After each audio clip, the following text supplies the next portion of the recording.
Good evening and welcome everyone to the Township of Chatham Township Committee meeting for Wednesday, November the 8th, 2017. Greg, has adequate notice been given? Yes, adequate notice of this meeting, the Township Committee, was given as required by the Open Public Meetings Act as follows. Notice was given to both the Chatham Courier and the Morris County Daily Record on October 27th, 2017. Notice was posted on the bulletin board in the main hallway of the municipal building on October 27th, 2017. And notice was filed with the Township Clerk on October 27th, 2017. Thank you. Would you please stand for the flag salute?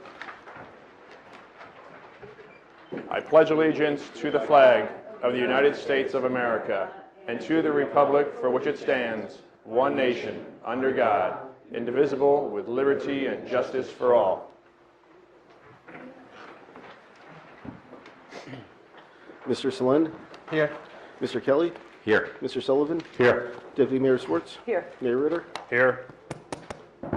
We have a motion to approve the agenda. Before we approve the agenda, I'm asking that we move the presentation, Dixie-Dale presentation, before the hearing of citizens, with the hope and anticipation that when this presentation is given, it might answer some of the questions that many of you are here tonight have.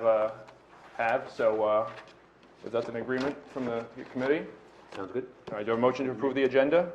So moved. Is there a second? Second. All in favor? Aye. All right, we start off with a couple of items. The first is I'd like everyone to please, if you can, take a moment to bow your heads for a moment of silence. These past week or so had two significant tragedies in our country. The first was a terrorist attack in New York City, and then, of course, the mass shooting in Sutherland Springs, Texas. Two events that touch many of us. So please take a moment of silence and reflect on those killed, injured, and pray for the families and friends.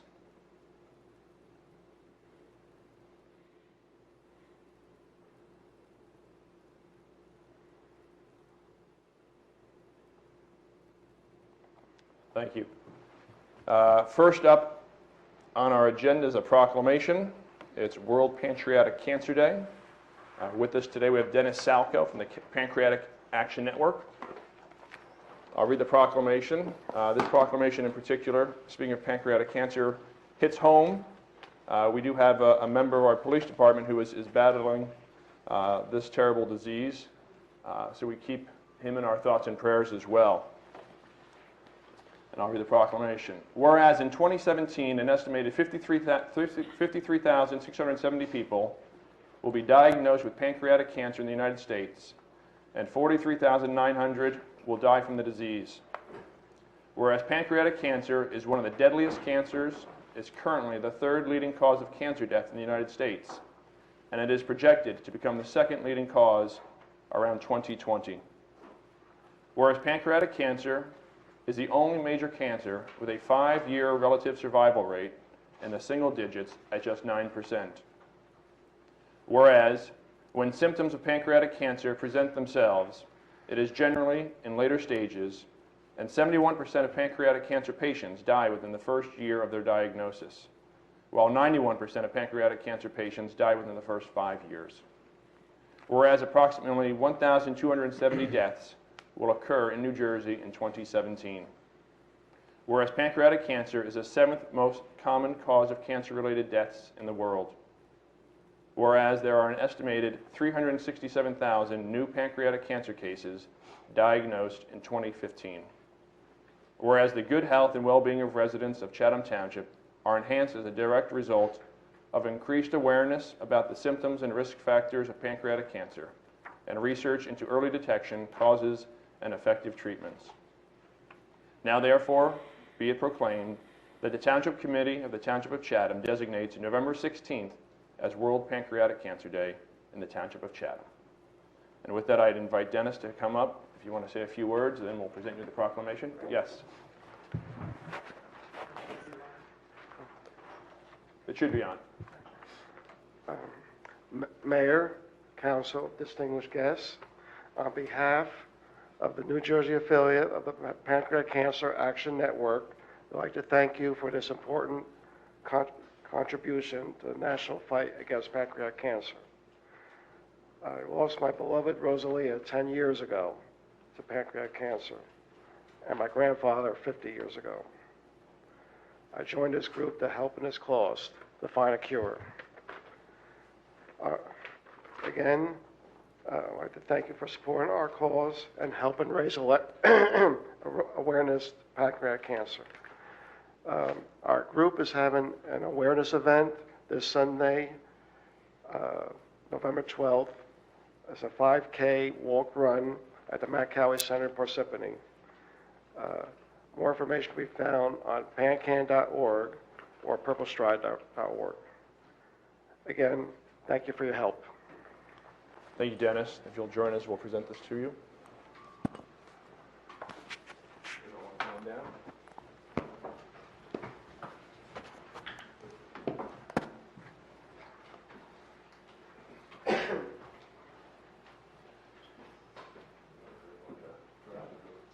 Quick photo for you.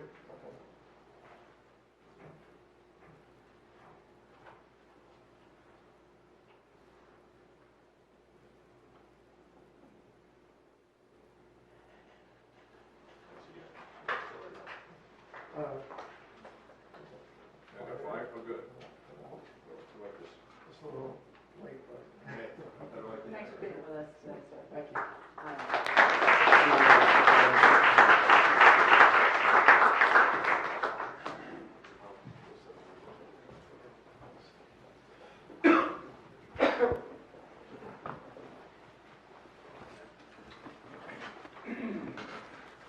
Our second proclamation this evening deals with the Chatham Turkey Trot.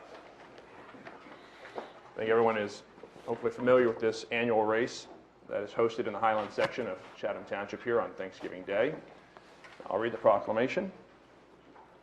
Whereas the Chatham Turkey Trot is a registered 501c3 tax-exempt nonprofit organization that hosts a 1-mile family fun run and a USA Track and Field certified 5K race in the scenic Highlands section of Chatham Township on Thanksgiving Day. Whereas since its inception in 2009, the Chatham Turkey Trot has raised more than $100,000 for the Chatham Township Volunteer Fire Department, the Diabetes Research Institute, the Chatham Emergency Squad, and the Barton Center for Diabetes Education. In 2016, the event had more than 950 registered runners and raised more than $27,000, making it their most successful race ever. Whereas over the years, the Chatham Turkey Trot has become a family holiday tradition that offers expert and novice runners alike the opportunity to spend time with family and friends, raise funds for 2 great organizations, and break a sweat before the big meal. Whereas residents are invited to participate in the 9th annual Chatham Turkey Trot on November 23rd by visiting thechathamturkeytrot.org. Now therefore I, Kurt Ritter, the Mayor of Township of Chatham, do hereby proclaim Thursday, November 23rd, 2017 as the Chatham Turkey Trot Day in the Township of Chatham.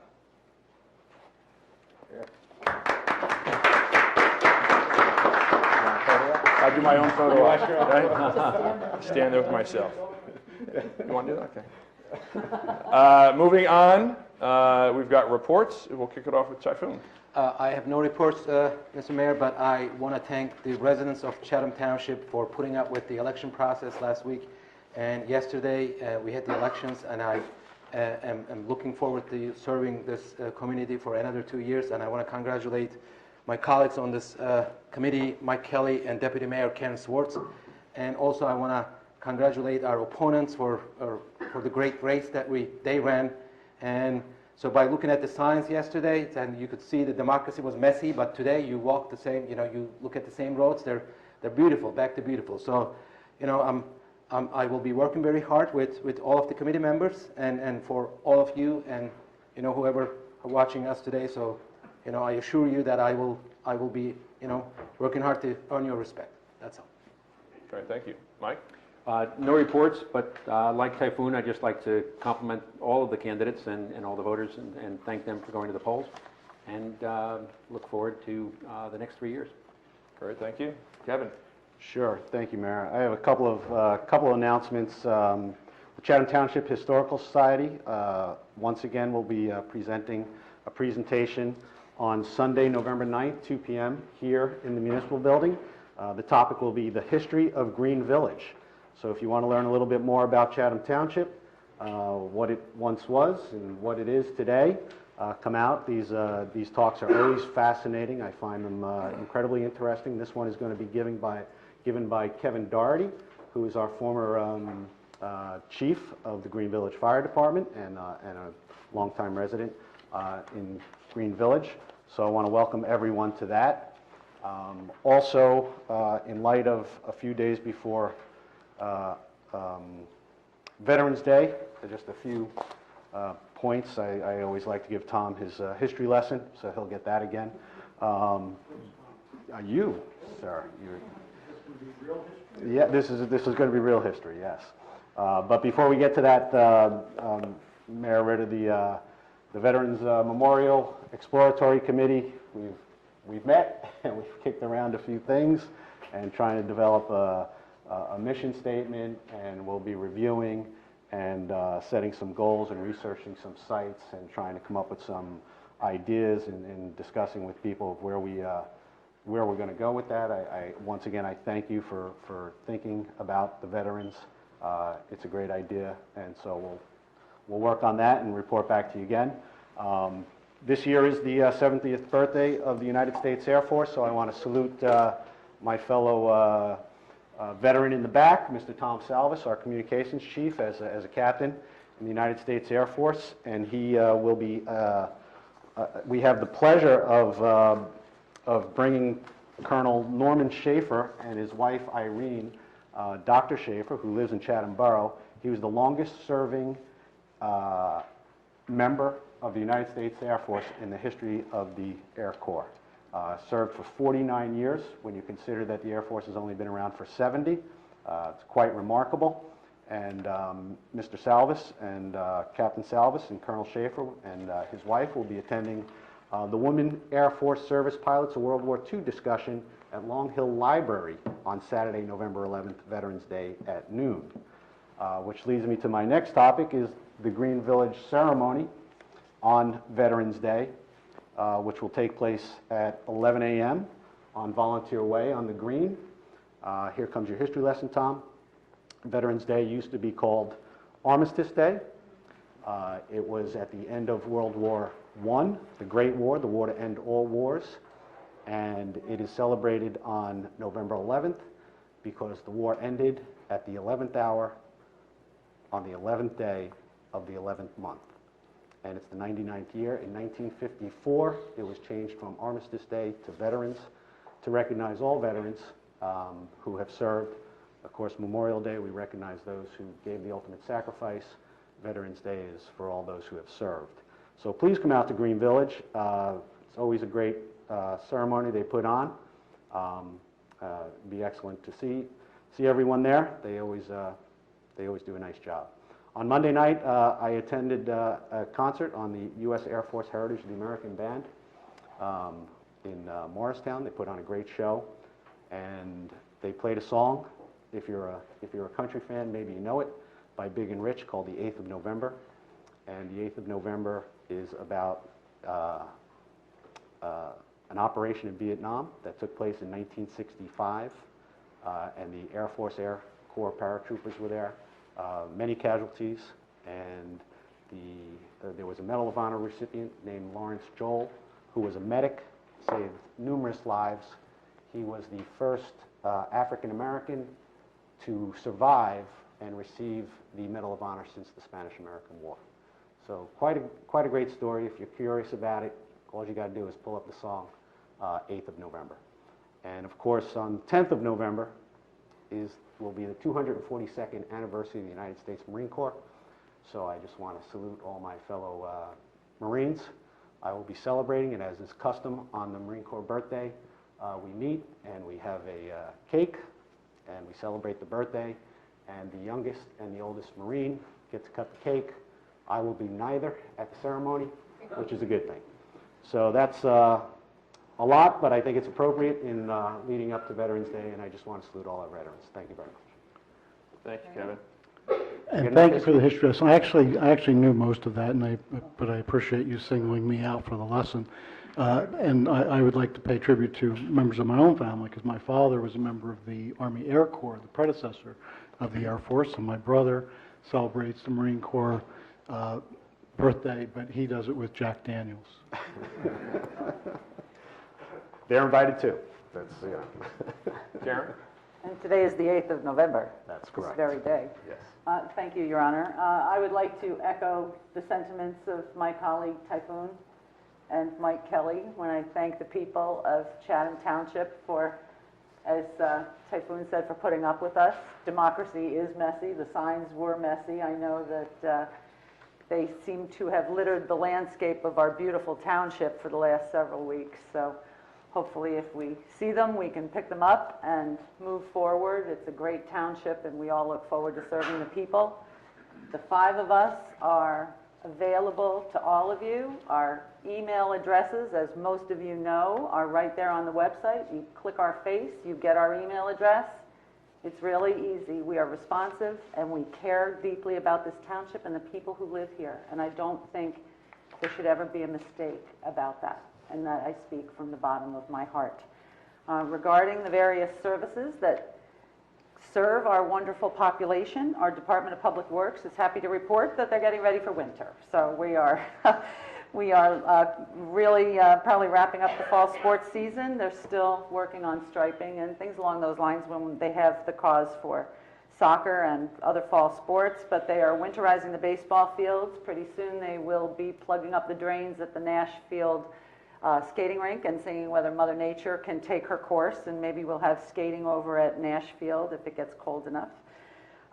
Also, they are working on paving the storm drains where we've had our recent road surfacing.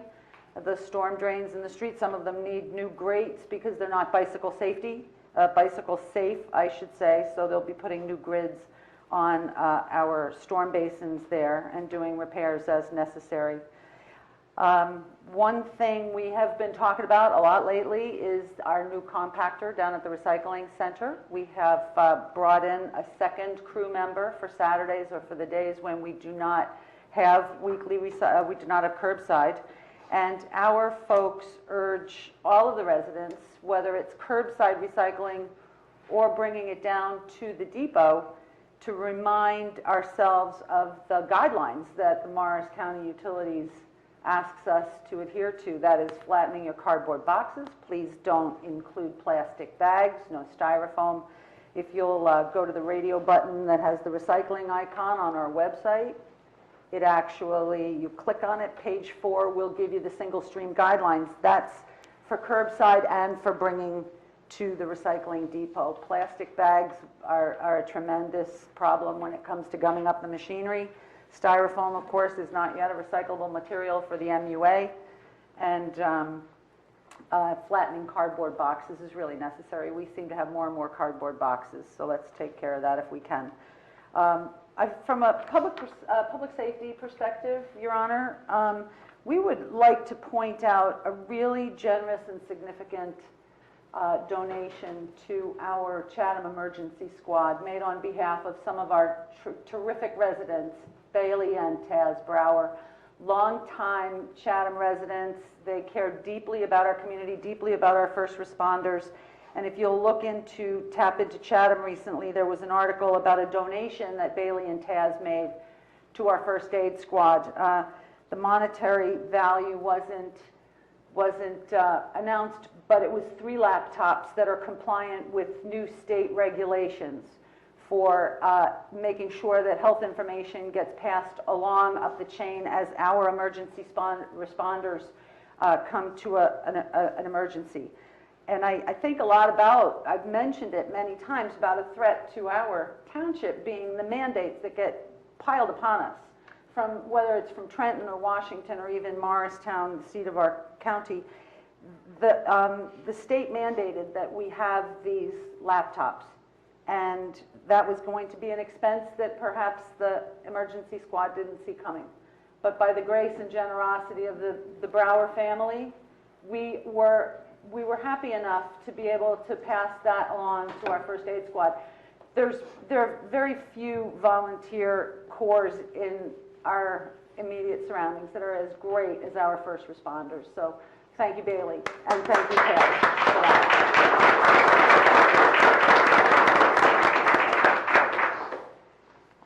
Additionally, our Chatham Senior Center, speaking of looking after a great section of our demographics, Board President Jim Connolly reports that our most recent shred event in October was once again a record-breaking undertaking. We brought in over $4,000 for funds for our senior center. It's a great event. People love showing up. They don't mind waiting in line. We go over traffic patterns all the time, but the community really loves to come in and chip in, and it's a valuable service. We are also happy to announce that when the Senior Center came to us with their annual request for funding, that Chatham Township has seen absolutely fitting to maintain our $20,000 designation towards our senior center. We love them. We love their activities. We love what they do for our senior population. Please make sure that you check the newsletter, all of our seniors. There's everything involved from leisure activities, other camaraderie, and pickleball, of course, so check the newsletter. And that's what I have, Your Honor. Thank you for your time. Indeed, thank you. My only report is just to congratulate the members of the committee who won re-election yesterday after a hard-fought race. I think it's reflective of the fine work this committee does as a team, as a collaborative team, working together as well as working with residents in all that we do. So thank you very much for the support, and congratulations. John. Thank you, Mayor. Just an update on the Woodland Pathway. It is substantially complete. The contractor's working on punch list items, and we're waiting for the DOT to do their inspections. We completed stripe paving on Monday, and then striping is lined up for later in the week. So the project should be substantially complete within a week or so. Just a couple items just on the consent agenda. There's two change orders that I just want to mention. Lafayette, there is a increase in the award amount for paving Lafayette. That is basically due to, we expanded the scope of the project to go to some of the side streets and just address some issues on there, and that's why that was increased. And the second, there is an increase on the 2017 road improvement project, and that was somewhat anticipated because it's a unit price contract, and we always have a change order at the end of the project to adjust for the exact amount. And I intentionally go very low because, to be frank, I just don't want the contractor to know what kind of funding we have. And so we shoot low and knowing that it was going to come in higher. But that was anticipated, and it's well within budget, and we're actually below where we are. So we're very good with the budget. And again, just want to emphasize that was anticipated to have this contract, this change order come through. Great. That's all I have. Thank you, John. Chief? Tom? Nope. All right, moving on to a report I think everyone is here for this evening. Albert, you want to introduce the folks? Or you want me to just introduce Mike Tobia? Yes, Mr. Mayor. Tonight, representatives of the potential developer of Dixie-Dale are here. Their attorney, Douglas Henshaw, and their planner, Michael Tobia. Both of them have appeared before the Planning Board and made a similar presentation when the Planning Board was reviewing the ordinance proposed for introduction tonight. So with that brief explanation, I'll turn it over to Mr. Henshaw.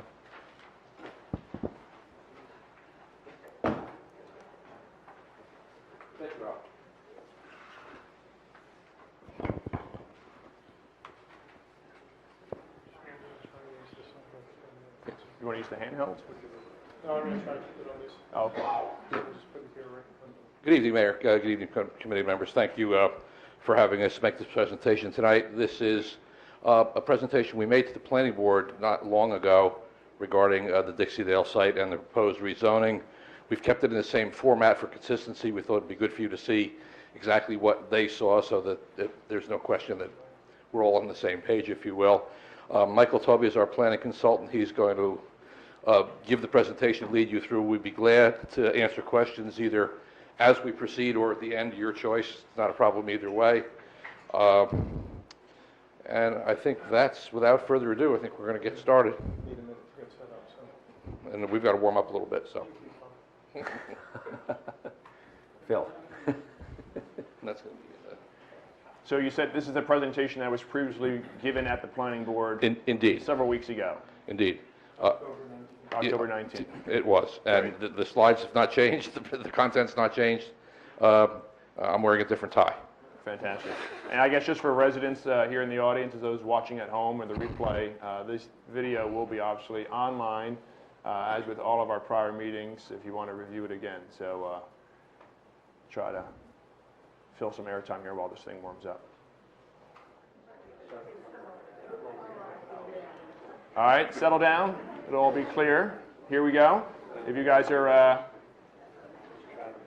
you want to take over? So is this Yes, it should be on, Mike. okay. So sorry about that little delay. Some people call me the home of technical difficulty, and you see why now. This is, in fact, a presentation we made on October 19th before the planning board. We're going to repeat it before the township committee tonight, exactly as it was presented before the planning board. You all know the Dixie Dale site located between River Road on the south, Hillside Avenue on the north. This is known as Block 66, Lot 1. And all the photos you're going to see were taken on October 4th. When you look at the site from an aerial perspective, you will see the mansion, the well-known mansion at the center of the property, Hillside Avenue running along the north of the property, River Road running along the south. Because of existing vegetation along both Hillside and River right now, it's really hard to see the existing mansion. If you got a particular vantage point with your car stopped, you can generally see through some hedgerows or trees and see the mansion. The mansion's up on a perch. In general, the property slopes from Hillside southward to River Road. To the south of us are developments such as Chatham Glen, Sutton Woods, Heritage Green, all of which, when added up, combined to provide 900 units of housing for the community. They were inspired and initiated by affordable housing litigation now going back well over 20 years, is my recollection, perhaps as much as 30. Okay, but this is a dominant land use in the area, all to the south of us. On the site, if you have driven past the hedgerows and the trees and you come in from the driveway on Hillside Avenue, you approach the front of the house. It's a rather lovely mansion with great bones to it. It is in a state of modest repair right now. The proposal before Chatham Township is to save this building and restore it with a number of significant renovations and alterations, but in general, the idea is to restore as much of what we call the skin, or the facades of the building, as we can. The proposal would end up with a clubhouse on the ground floor of this structure and 4 apartment units on the second and third floor. Second floor is shown thus on slide 3, and the third floor, which will require some renovation, where you see the 3 dormers. What year was this built, do you know? What? 100 years, 100 plus? 1916? 100, Give or like I take. said, 100 years. You know, it's an old home. Okay? We flipped around and walked up from River Road and looked at the home from River. And here you can see some of the slopes on the property, as well as some of the major assets, including the sunrooms that flank the main building left and right. That's slide 4. As you go into the building, and now I'm on the front yard patio facing River Road, in the background of this is actually Chatham Glen. You can see a bit of it, but the views up here are spectacular. And the idea of this building and flanking new construction would be to maximize the view shed looking southward over the valley. Not all buildings on the property are in great condition. There's a greenhouse that would be removed. This is up near Hillside Avenue.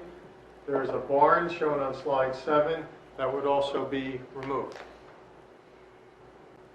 Mr. Tabaya, do those buildings have historic significance or nostalgic only? Yes, I think First of all, I'm not a historic expert. Right. Having been through them, I think you would more safely characterize them as really old rather than historic. That's a technical Okay? term. Yeah, and we don't see value in saving them. Got it. I know that it's been asked among people who are residents and people who grew up here, generations going back, obviously, and they talk about seeing those buildings, and it's, you know, it's nostalgic more than anything, I suppose, then. I think that's what it is. Right, Unlike the mansion. right. Okay. And speaking of which, it's a good segue to now go with slide 8 into the building. And you can see some nice assets. In this shot, you know, I photographed the foyer, the staircase, some archwork. This applicant's intent is to do as much restoration of the building, meaning saving existing features and fixing up as is reasonably possible, while still understanding we have to modernize this building for both housing and a ground floor clubhouse amenity. If you go into the living room of the building, you see some high ceilings, some nice crown molding, fireplaces, great windows in seemingly every room on the first and second floor of the building. The building, as we conjure this up, and we've not done architectural plans yet, but many of the partitions will be coming out in favor of structural beams and a very open floor plan that the marketplace seems to desire these days. The sunrooms are real assets to the building. Here's one, and we intend to make these part of amenities for the clubhouse and common area of the building. And now let's go to the concept plan for a second, more than a second. Hillside Avenue, folks, is on the top or north of the illustration. River Road on the south or bottom of the illustration. And the mansion that we've been talking about is shown thus. The proposal that we seek the rezoning of the property for would be for 54 duplex units. We're broadly calling them duplex units, which would mean mostly 2 units smushed together with a common party wall down the middle. In your ordinance, we could also call these townhouses. That's more semantics than anything. They would be high-end units of 2,800 to 3,600 square feet apiece. These are rough numbers. I want you to understand we do not have architectural plans finalized. The price point that we've provided in the past is roughly 1.2 to 1.5 million per unit. This is luxury space. It's what we've looked at as empty nester space and what we'd call move down space, meaning the folks who have had 4 and 5 bedroom homes on a couple of acres and want to downsize now with kids out of the hospital, out of the Freudian slip, with kids out of the home and in college and moving on with their life. It's those parents, those households that now look at 5 bedrooms and say, I don't need it for kids anymore, I don't need a backyard, I don't need a swimming pool, and that's the target audience here. The mansion, as we said, will be saved and will contribute 4 different types of housing to the site, which will broadly be like apartments with lofts. Okay, they will be in that building with the clubhouse. There will be a major patio amenity outside the clubhouse, looking south over River Road, like we said. There may be a kind of a dipping pool on that patio as well. These are amenities we're still trying to work out. After a lot of back and forth with the town, we understood value and we agreed with it to provide a trail through the entire site. If you follow the pointer on slide 11, you'll see a meandering trail that we've sketched out. Comes all the way down to the back end of the property. I understand there's linkage to an existing trail, I think just northeast of where our trailhead would be. This would be, if approved by the township, secured with an easement probably, so it would be open to the public. This would not just be an amenity for residents of the property, although they would be allowed to use it also. I wanted to talk a little bit about access. This is a property with a lot of slopes on it. Most of the green space you see, such as in the southeast corner of the site, and nearly all the frontage along River Road we've stayed away from because of slopes. We will still need slope variance relief when we get before the planning board. We did not feel it suitable to amend your slope ordinance just for this one property. Nevertheless, we've tried to keep all the development as best as possible off of the heavily sloped lands. That means access to Hillside Avenue only. And what we've done is provide 3 separate cuts to Hillside, one for a cluster in the northeast corner of the site, a second driveway in the center portion in the main cluster of the development that would lead with a really nice approach dead center up the road to the mansion. Kind of just like where that driveway is now if you've been out to the site. And then we would have a third cut called Road A for a cluster of units south and west on this site. This is only a concept plan. I think you all know it's non-binding on the township, but we've tried to move this along a little bit in terms of details to make sure the zoning ordinance would work and let you know that we've considered some other things. One of those other things is emergency access. So in addition to the 3 driveways I just showed you, we're proposing emergency access points along Hillside. These would not be open to the public. We'd probably drop a curb along Hillside. We'd probably put up a fence with a lock on it, fire department only or police only could get in there. And if there was an emergency, for example, if a tree fell across the main access point, we would have a secondary means of access into each of the nodes of the property.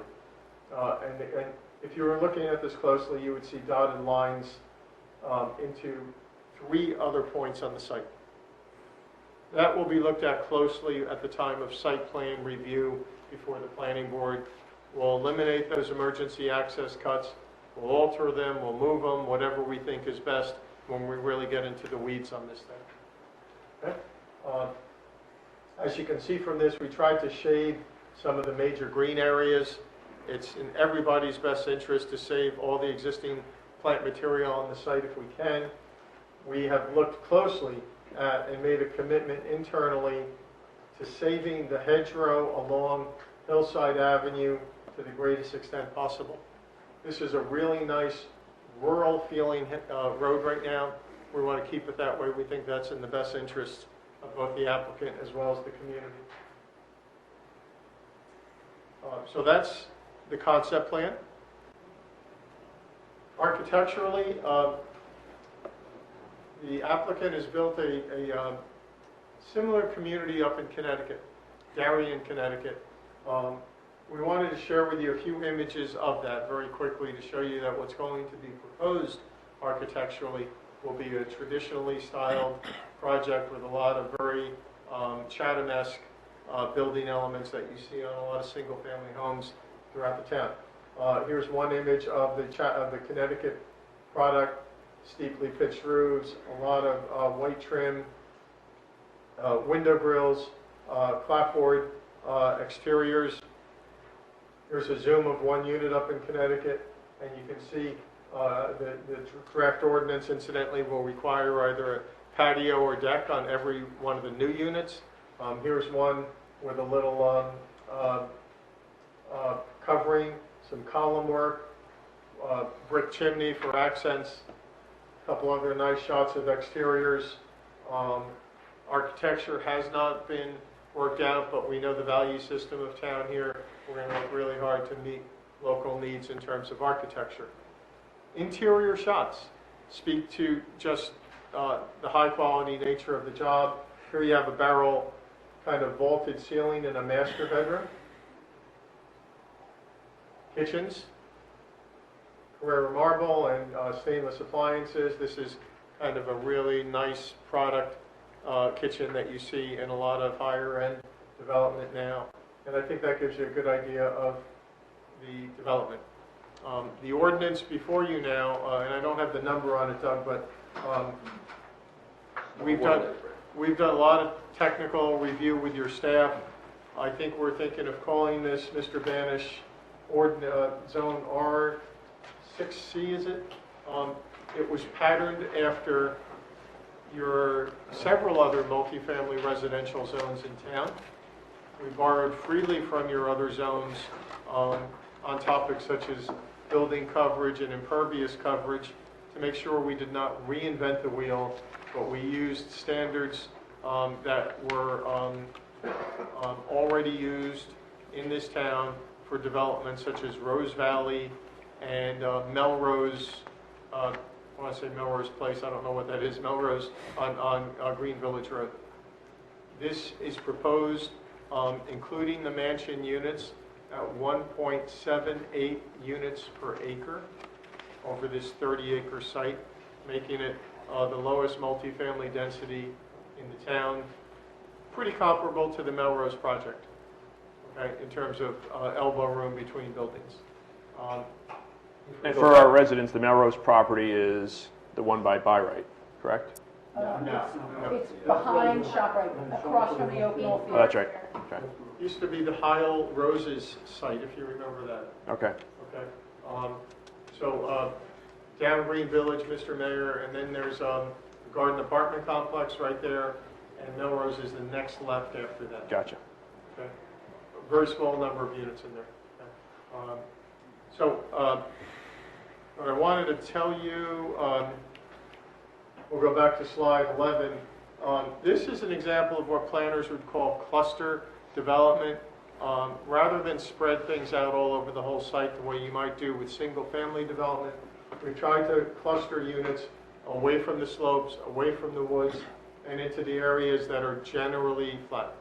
We're still going to work with your slope ordinance and get some variance relief, but we tried to cluster. And Hillside Avenue was the way to kind of move it up in that direction to the north to honor the site. Would you mind providing just some background on the developer themselves, who they are, what their experience? This is not the first time it's not their first rodeo, obviously, and. No, Sterling. This is a collaboration between Sterling. Use the microphone, please. Oh, sorry. This is a collaboration between Sterling and Sun Homes. Sterling is based in Livingston. They've been in business for decades. Have built hundreds of projects. The one that is most familiar to you would be Rose Valley. It was built in this municipality, I guess, beginning maybe 10, 12 years ago. That's the one, right? Yeah, right off Turnpike. The other unique thing about Sterling is the broad diversity of the products they've built. They have built apartment buildings, single-family homes, multi-family townhouse communities. They have a wealth of experience. The Sun Homes component is a gentleman named Bob Dale, who has done work in Connecticut. The product that you saw in these slides is one of his jobs in Connecticut, and that's served as a bit of a model for us in terms of size, shape, level of architectural detail, and the price point that we're seeking to achieve here. So this is they've collaborated on other projects, but this is the first one in Northern New Jersey. Great. We're talking about builders with a large staff of in-house professionals with thousands of units and homes built over the course of multiple generations. So from their experience, when they say this is geared, it's $1, $2, $1, $5 million townhouses, the demographic that typically would look at these sort of homes would be empty nesters. I mean, they say that from experience, not just. It's from experience, and also obviously studying the community and knowing the community from the Rose Valley experience. They've also built substantial projects in Morris Township and lots of other places in Morris County. But their experience and the studies combined lead them to the conclusion that Chatham is the right place. The quality of life of Chatham, of course, is really what drives the bus. Sure.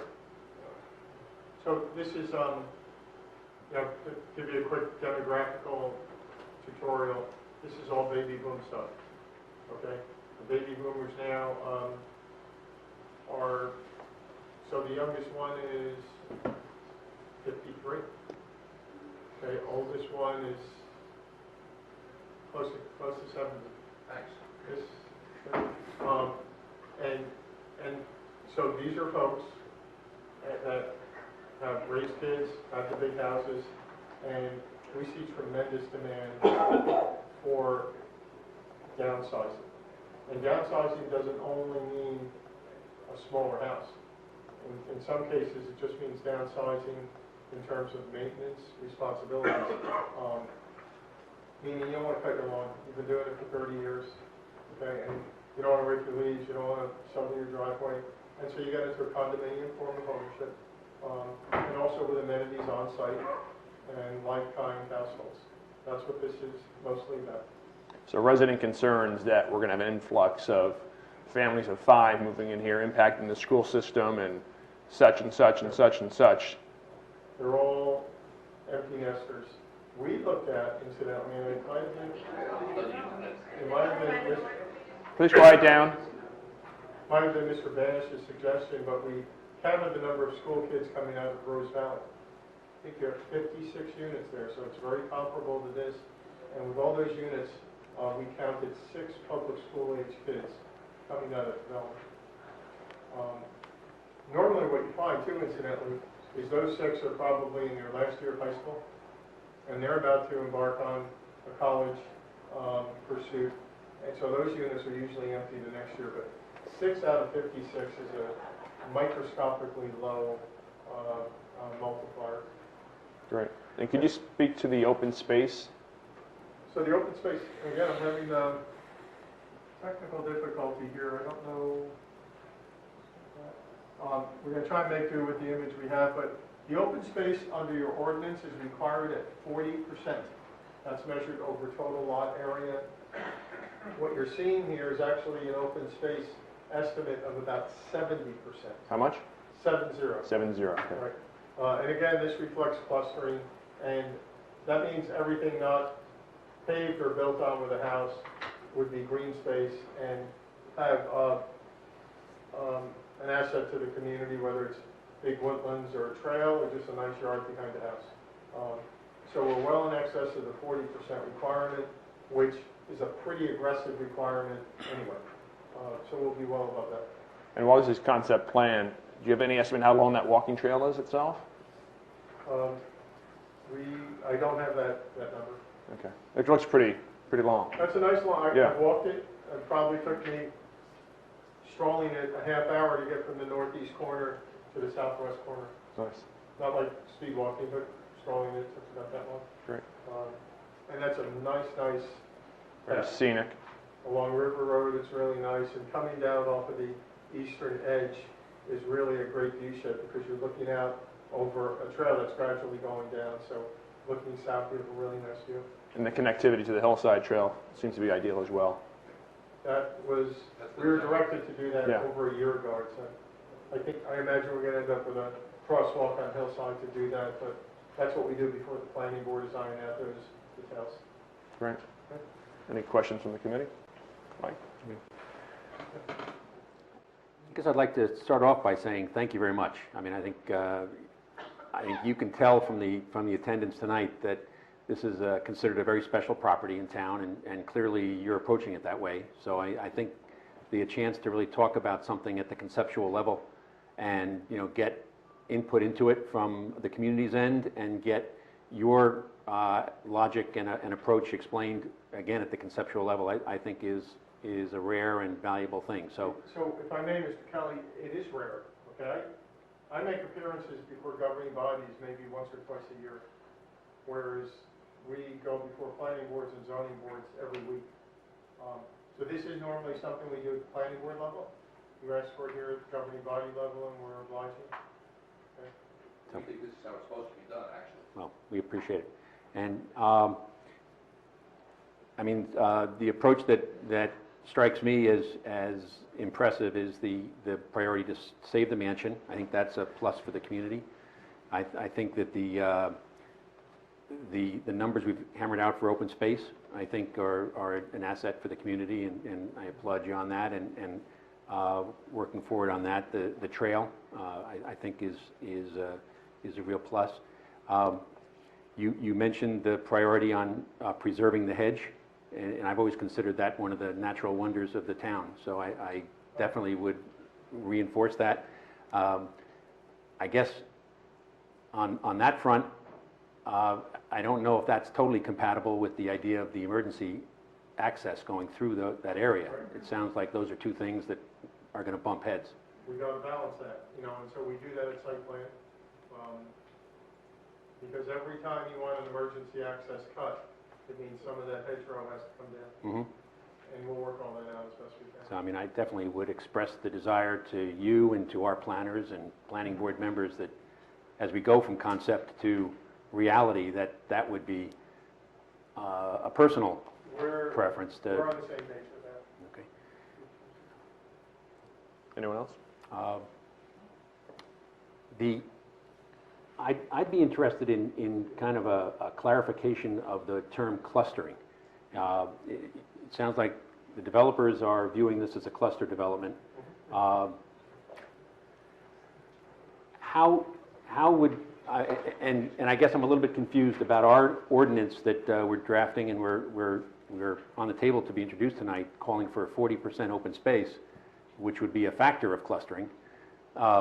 But then you're describing 70%. I mean, is the green lawns between the individual units, are they going into the 70%? Yes.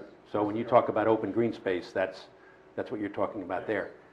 I guess I'd like to speak out in favor of the slightly different concept of clustering, which would be the uninterrupted green space, which is part of what the advantage of the walking trails would be, and part of what would be a big advantage to the environment with some of the wildlife and the habitat.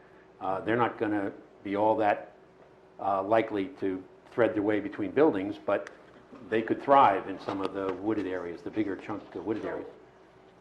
Generally, Might get a mic. generally, I want to generalize, the bigger the open space parcel, the better, for so many reasons, which is why you see a big chunk of land over on the southeast side of this. And then we have to balance, too. Our trail, as I said, runs along the easterly boundary and all the way along River Road, all the way out to the end. It works with the site. And also what it does is not exactly have our trail cutting in between units and onto the private roads and creating privacy issues. We want to talk to you a lot more about this when we get to the site plan phase, but we think this is really working out really well. Yeah. Like I said, it will be an easement in favor of the community, in favor of the public, so it'll be a shared facility. And I think we have a pretty good vision.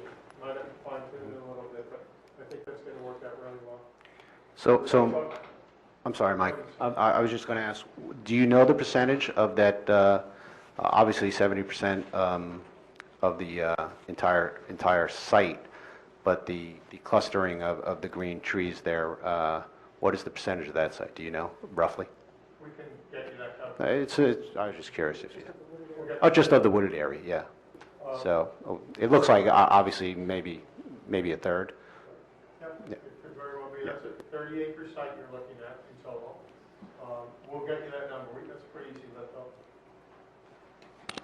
let go. Mr. Tobias, I'll tell you, when we talked to the folks, two of their biggest concerns, and I know we talked about this at planning board, professional traffic studies have not been done yet.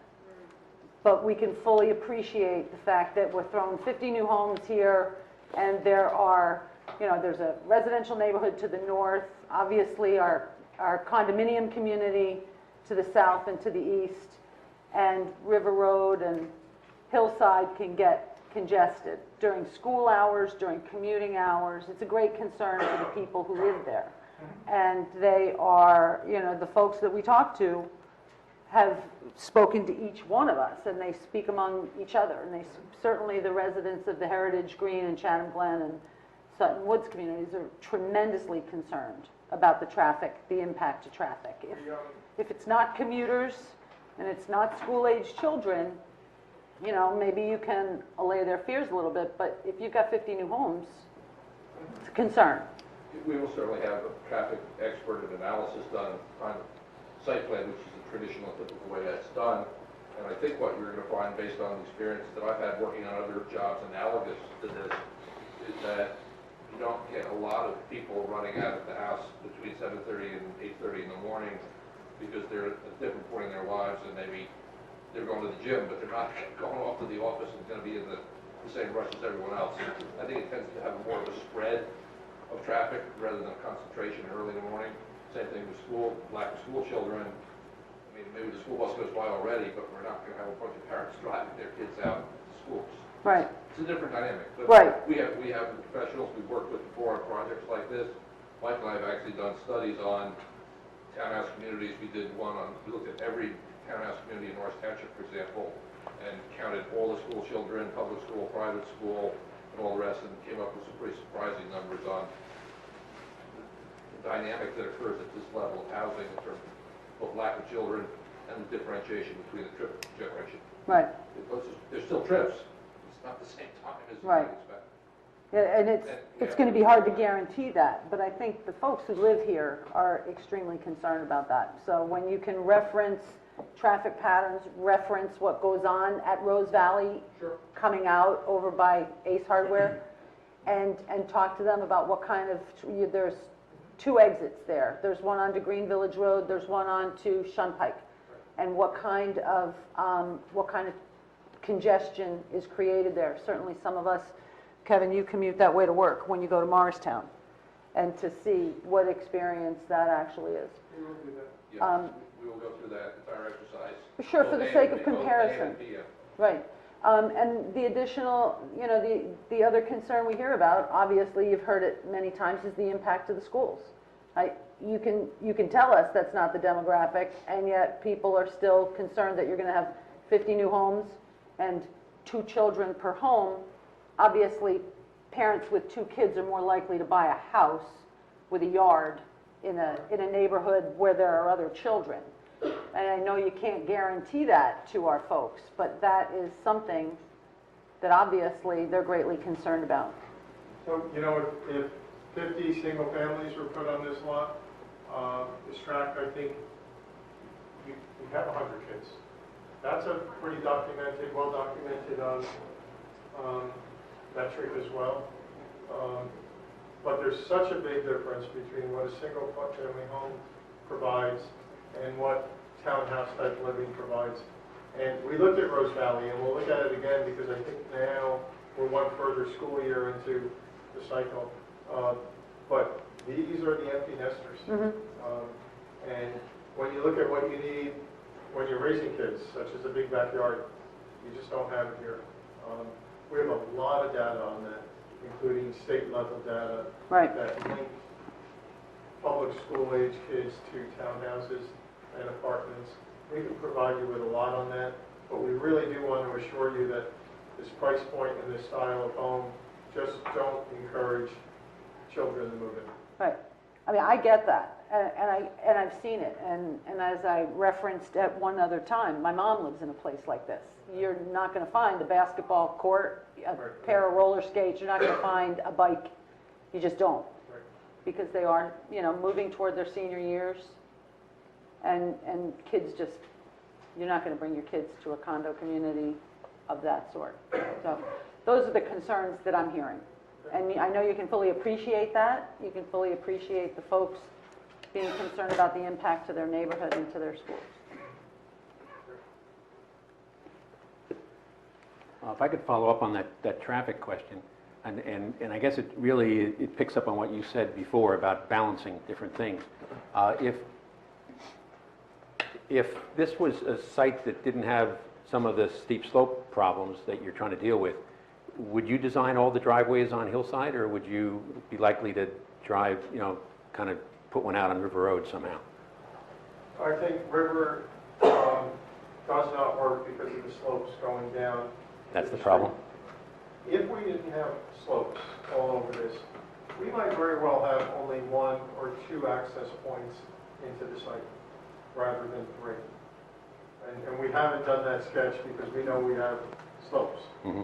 So the curb cuts we're showing you are reflecting topography, and Right. where we know we can make cuts. I guess... Michael, I think you're right. If this were fairly flat, you'd probably have one street on each. Yeah, On each. yeah. I'd hate to see the township's steep slope standards result in a less desirable plan. And since we're talking at the concept stage, and we're talking with our planner in the room and with representatives of our planning board in the room, you know, I guess I'd just like to express the desire that as this concept moves forward, that you express clearly what can be done or what would be the most desirable in the way of access points, and that our planners try to be as receptive as they can, because it is a balance between the desirability of not infringing on steep slopes, but then also the desirability of controlling traffic and flow and the other desirable factors that come out of that. So I would say that's, and on the same point, the clustering, the location of the buildings. I would hate to see the clusters spread out into what could be open space any more than they had to, because you're trying to abide by what we have in black and white as a steep slope ordinance. I mean, certainly, I'm not saying ignore the steep slopes, and I think our planners wouldn't do that, but if it comes down to being a question of where we bend, I'd hate to have everybody walk away from here and saying, gee, we could have had a better design if we had taken a tougher look at steep slopes and thought about how we can address that problem rather than avoiding the problem by just doing something less We desirable. totally agree with you. And we're not going to be careless about steep slopes, but if we have good ideas that make it a better project and we need a slope variance, we're going to ask the board for that. And I think the point you make there, Mike, is that you are asking for a variance in certain instances. And just to clarify, Mike, so you know, in the preliminary stages of this discussion about the project, it was expressed to the builders, that very sentiment, that we see so many builders who come forth, usually on single-family lots. Obviously, we don't have projects like this every day, thank God. But we have seen people try to go to any length at all to avoid the variance, so they can just come in with a clean application and be done with it and move on. And that's not always the best idea. And we did talk about in the preliminary concept, and obviously this is not the original concept. There was an extensive retaining wall that was originally looked at that really was unsightly. But the point that you're making and the point I'm making is that I agree with you, and that you have to not be afraid to ask for a variance if it makes more sense that you're coming up with a better project and a better overall development. So I think it's a point well taken, and I think it's been looked at, and I'm sure it will continue at the planning board. Anyone else? Again, I just want to express my gratitude for you guys coming out tonight. I think the fact that you just said that typically you just present before planning boards instead of governing committees, I think is reflective of our interest for our residents to be as transparent as possible in terms of this development, as well as not only our residents, but I'm sure many of the people in the audience here tonight are from the borough as well, who have some interest in this property as well. So I thank you again for coming out here, providing insights into the project itself. I'm going to ask Albert, if you can, just for the audience and residents, people watching at home, help everyone understand the role of the committee in this process, as well as the role of the planning board. I will do that, Mayor, but I have a couple of brief questions that I think will lead to that direction. Great. Mr. Henshaw, you described the developer. What's the relationship of the developer and the property owner? It's a contractual relationship. My client is the developer, and we have a contractual relationship with the owners of the property. And this is one of the more unusual ones I've participated in, because the insistence has always been that the owners want to have a say in the design of the project. They want to make sure that the mansion is all possible safe, and they have frankly resisted approaches made by other developers to create a much bigger, denser, a project with more units, and have elected instead to proceed with this path. And that's pretty unusual from my perspective, because someone else might pay them a lot more money than my client We're getting less units, less density, but they consider it to be a better thing for the town. They have a multi-generational history on this land, and it's very, very important to them. It's unusual from my perspective. And the reason we're here tonight is what? You've made a rezoning request. We've made a rezoning request, and what I would characterize this as a proactive approach rather than a reactive approach by the township. Instead of saying, you know, we're not going to rezone it, file a use variance application, take your shot, whatever you want to say.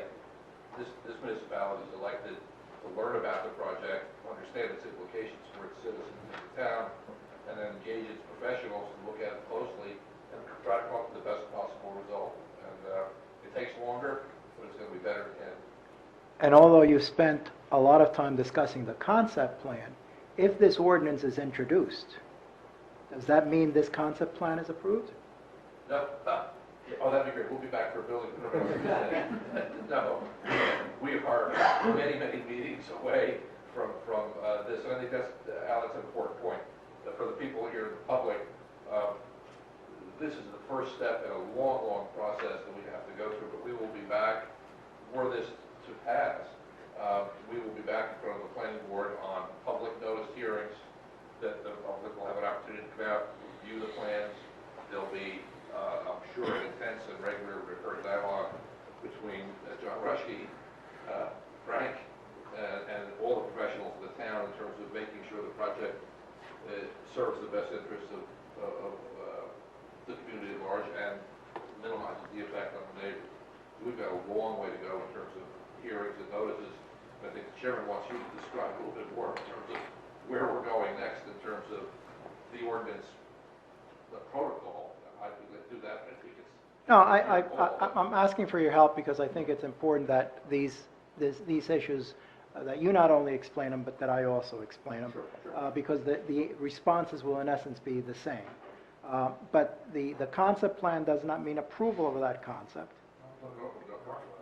And what is on the table tonight is a zoning ordinance, which is a blueprint or an outline of what is permitted in that zone. Indeed, that's correct. So, Mr. Mayor, the process is the first step. This is really, although this has already been before the committee when the developer made the initial rezoning request, about a year ago, perhaps a little longer, you referred it to the planning board for study and review. The planning board looked at this development in the context of a re-examination of the master plan. It did so. The developer came back to the planning board and presented this concept in conjunction with the proposed ordinance. The purpose of the concept plan is to conceptually demonstrate that the ordinance will potentially result in something like this. It doesn't mean it will result in this concept plan, but it lays the foundation for you to not only see the words on a piece of paper, but also see what conceptually could be built there. So tonight, if you so choose, you're introducing an ordinance, which is a procedural motion tonight. It is not a substantive vote on the ordinance. Although the public has heard a presentation from the developer, although the public will be allowed to ask questions in the next session of the meeting. If you decide to proceed forward, it's a procedural vote, introducing the ordinance and really placing the question before you. Public notice is given of the hearing on this ordinance, and then there is a hearing on that, and approximately a month from now if you decide to go forward. And at that point, there is a formal public hearing. That procedure is no different than any other zoning ordinance that comes before you. Once you introduce it tonight, if that is your pleasure, it is referred back to the planning board. The planning board reviews the ordinance and makes a determination as to whether or not, and this is a technical term, whether or not the ordinance is inconsistent with the master plan. Instead of saying that the ordinance is consistent with the master plan, the phrase in the municipal land use law is it's an inconsistency determination that the planning board makes, and it reviews the master plan in relationship to this ordinance. The planning board would then refer it back to you and indicate it's either consistent or inconsistent with the master plan, and then you can have your public hearing and vote on it. If the planning board determines that it is inconsistent with the master plan, you can still move forward with adopting the ordinance if that is your pleasure, but you have to have a detailed resolution explaining the reasons why you are not following the master plan. So the planning board plays a very key role in this, and if the planning board said inconsistent, you could still move forward, adopt what is referred to as a reasons resolution, which explains all of the reasons why you're moving forward. Once that ordinance, assuming it's adopted, then it becomes law, or it becomes a valid ordinance of the town, and that the process then again starts again.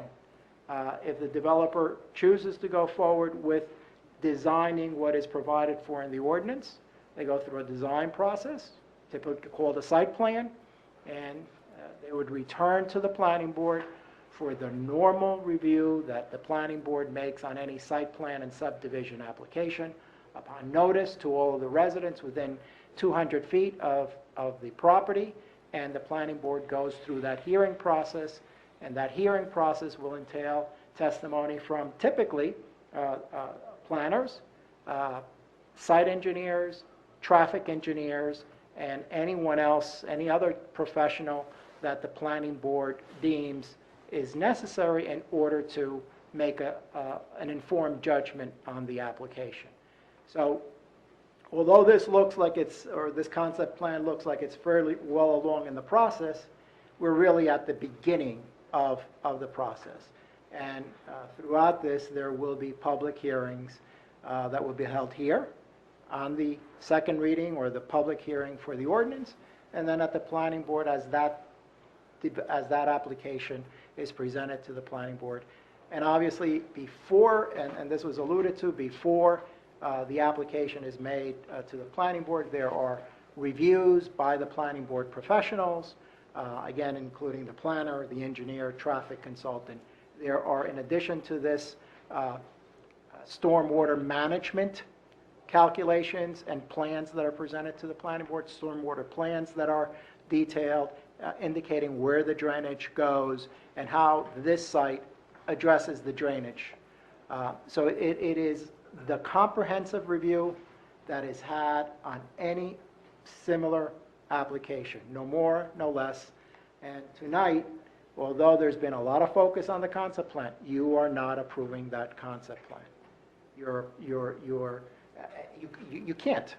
What you have is you're acting as a legislative body, and a legislative body adopts an ordinance, which is the words to which make the development potential present.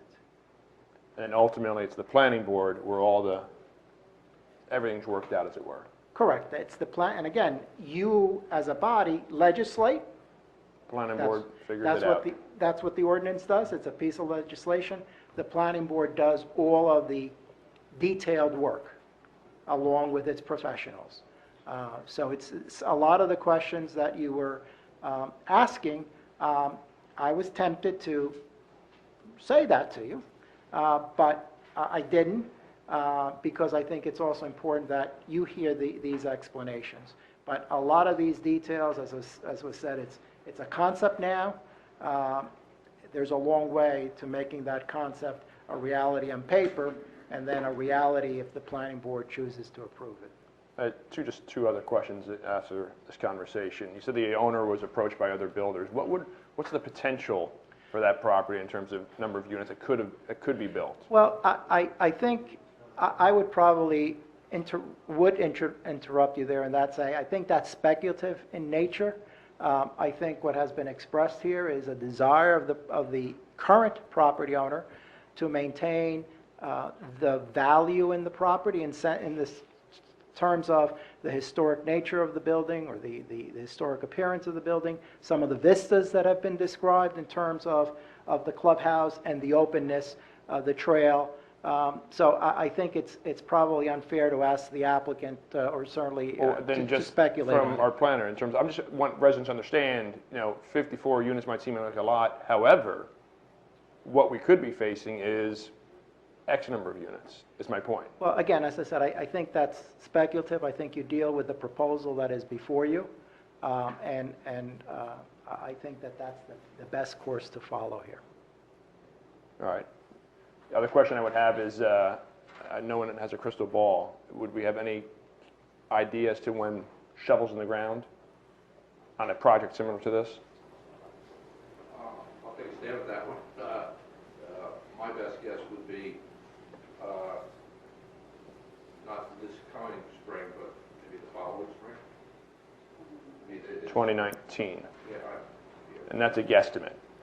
of course, Yep. it certainly is, but we have, a project like this takes easily 4 to 6 months to go through the planning board process, at least. And we have other issues to deal with as well. And you don't build in the dead of winter in New Jersey most years, because the ground is supposed to freeze that the last couple times. It's just a guess, but it's down the road quite a piece. Okay. And there's also a design period. Yeah, well, I mean, How building long in it- that design period, Right, how long does the design period take? somewhere between 100 and 250 days. And then on top of that is, Then you start the the process. process before the planning board. So there is a design period. The concept is not a design. It's a concept. Then that is put together, a formal application is made, and then the reviews start by the planning board and their professionals. Great. Any other questions? Frank, you've been awfully quiet. I know you didn't come here just to sit there and look handsome. You've had some important things to say to us. I think your perspective as a professional planner, having seen things like this happen across the state, I think you've got some valuable insight, if you can comment on it. I mean, for us who have been involved in the process, we've heard some of your opinion, but I think the folks would be very interested to hear, given your area of expertise, if you'd be so kind. Sure, I'd be happy to. And I assume part of what you're talking about when you say my area of expertise relates to the fact that I work for the court as a court-appointed master in affordable housing matters. The proposal that we have on the table here is unusual, to say the least, in that ordinarily an attempt to build some affordable housing as part of a housing development would look to maximize the potential yield from the property. So that typically you'd have someone here asking us to rezone the property for minimally probably 10 units per acre or more. So we'd be looking at a 300-unit plan, and it would deliver something like 45 to 60 units of affordable housing. In this instance, we're talking about 54 units that are going to produce 24 at least affordable units on an off-site location. That ratio is very fortunate for the township because it's obviously much less demanding than it would be to accommodate all those other units and the pupils that go with particularly the Mount Laurel units. So I think we're fortunate that, number one, we had a property owner whose idea for the property had a legacy intent and that they want to leave a legacy that they can be proud of. We have a developer who actually thought that that made sense to them too, and that's really the unusual part here. And we had a township that, in attempting to meet its fair share obligation, became somewhat creative in using a variety of assets that we have, including an off-site opportunity for development of affordable units. That means that there's a light touch on the hillside here and affordable housing closer to the center where all the services and those types of things are. Seems like a pretty good idea.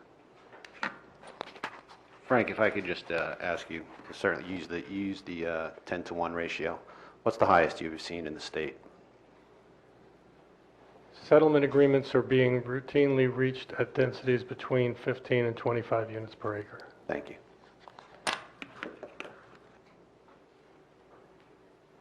Any other questions? And this is 30 acres. Right, this is 30 acres. So what's the quick math on that? I don't know. All right. Anybody else can do it. Very good. All right, gentlemen, well, thank you very much again for coming out tonight and providing us your insights into this proposal.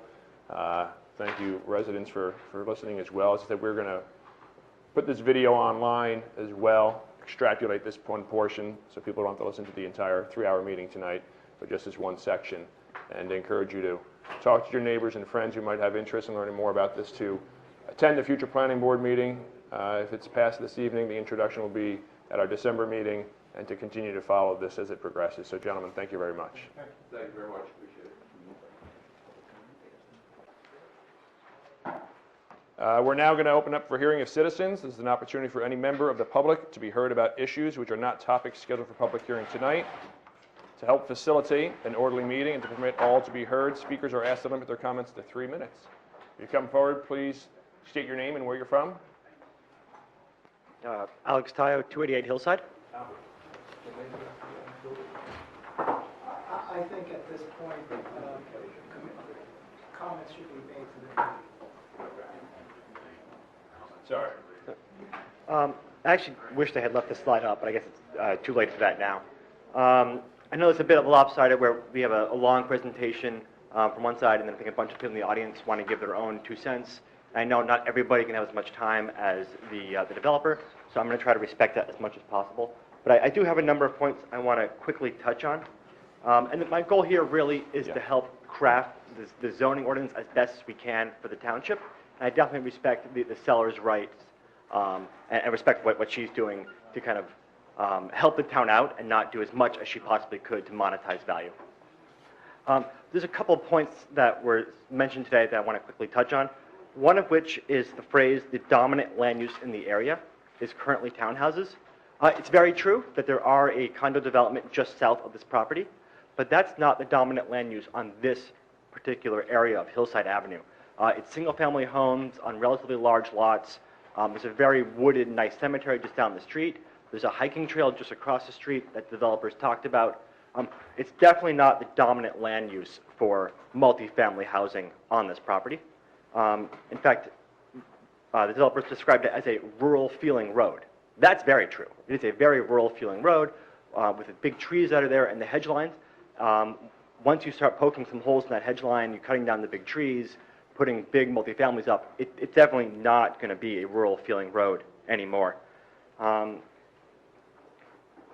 one other point I make is that the comment about the 1.78 units per an acre, that was discussed at the planning board meeting as a net versus gross number.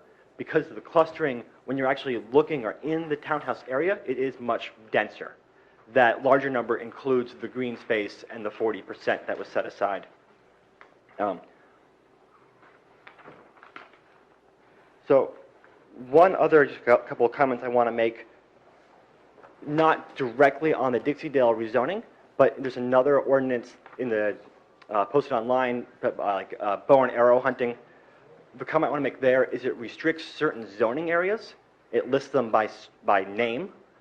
I think 2-6C or B6C, whatever this zoning name is not listed there. So my concern is how many other town ordinances refer to zoning by their codes like that, and well, it should be updated at the same time that this is introduced or passed. I feel there's a risk of inconsistency in the various ordinances the town has passed, either historically or at the same time, that don't refer to the new town zoning area. I noticed there was no restrictions on the size of units or the amount of parking. There were minimums set, but no maximums.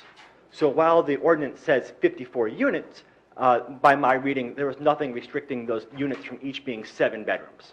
Now, I don't think that's the plan, or having 6 parking spots each. So that'd be my concern, that perhaps if the developer is saying, I'm only putting in 3 units, or with 2 to 3 parking spots, why not codify that just so what they presented today, which is very much non-binding, is closer to the zoning ordinance that the town is now looking at and considering. Also, with the green space quoted at 40% in the zone, that was described as deed restricted. I'm not a lawyer. I don't know how much of a restriction or protection that is. I would like some sort of a conservation easement. And if the developer is offering 60 or 70% green space, I think the town should take them up on that offer. The township would say, that sounds great. Let's make it 65% green space, either deed restricted or conservation easement. I think that kind of strengthens up what is actually being introduced today with what the plan we were shown was, and brings them more in sync. So I'm just trying to move very quickly here. I know I'm probably over time. In terms of cutting the roads on Hillside versus River Road, the plan presented today did have one cut on River Road already. That was kind of a backup access. Is there any strong reason that that road couldn't be reversed? And then I would also say, in terms of other access points on River Road, for anyone who's gone to this property and picked out Christmas trees, it's great, by the way. I recommend you do it while we still can. Well, I might recommend actually the fire department has a Christmas tree sale, and maybe you can support the fire department. You can get 2 Christmas trees. There is an entrance road that you can see when you're picking out a Christmas tree off River Road. It's a little run down, the gate's crooked and rusty, but there is an existing access point on River Road already. Now, I have no idea how frequently it's used, but that seems to suggest that it is doable. And to Mr. Kelly and Mr. Sullivan's point, I think that'd be great if we could look at maybe restricting the slope ordinances a little bit, turn the plan around, get those entrances on River Road, which is a much more appropriate road. That road does have the look and feel where the dominant use is townhouses and condominiums, while Hillside Avenue, the dominant use is single-family homes and woodland trails. So I very, very strongly ask that we get that in the ordinance, because again, what actually matters is the zoning rules. Once those are set, as long as the builder kind of follows them, I think there's a lot less ability to push back and manipulate. I think right now is when we say, let's have no entrances on Hillside, or only emergency access on Hillside.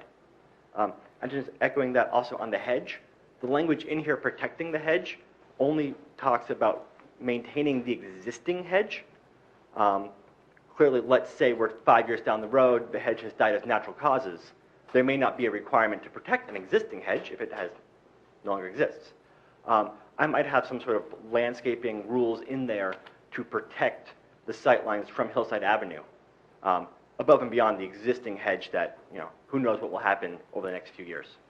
Also, I'm giving a lot of feedback on this. It was only posted to the website a few days ago. So there's not a lot of time for anybody to give feedback before it is introduced today and we've given back to the planning board. And I think the opportunity to change it once that has happened is much more limited. So you're probably going to hear from myself and a lot of other people today comments on suggestions or tweaks, or because we have a lot more eyeballs on this now than we have. So I would really recommend maybe not introducing this today, but taking the feedback and having maybe a little more iterations with the community at large. So finally, maybe the third rail that no one's talked about yet, or only talked about very briefly at the end, the affordable housing. I totally understand that the reason that this is being looked at is because the township has an affordable housing deficit that needs to be met. This, as written, allows that 24-unit affordable housing to be built on the Dixie Dale farm. I know the understanding is it will happen at the skate park location instead, but why are we putting that option into this rezoning? If for whatever environmental or other reason the skate park falls through, well then we want to revisit the whole package. Maybe it makes sense in that case to keep this as single family houses. And I know the question was, well, okay, how many units could you cram into this? Sure, you could fit 500 units, but not as it's currently zoned.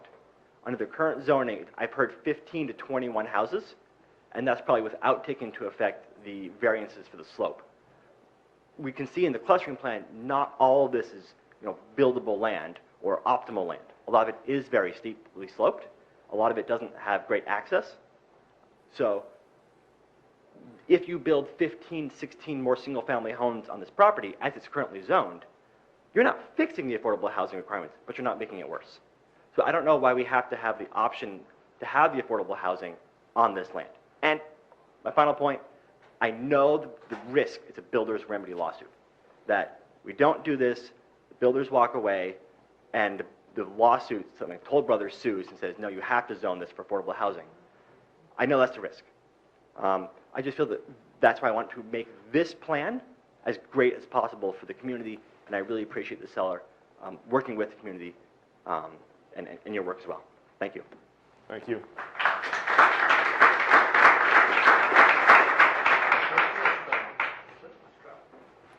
Sue Hogue, 76 Canterbury Road down in Briarwood Coach Light at Chatham Glen, not just Chatham Glen. Chatham Glen is all 4 condominium associations, including one of an additional 100 units that is Vernon Grove, that is also affordable housing. So we have 1,000 units down there, and 1/4 of the households in Chatham Township are already in the total Chatham Glen community. So you have a major voting block, you have a major interest block of the homeowners down there.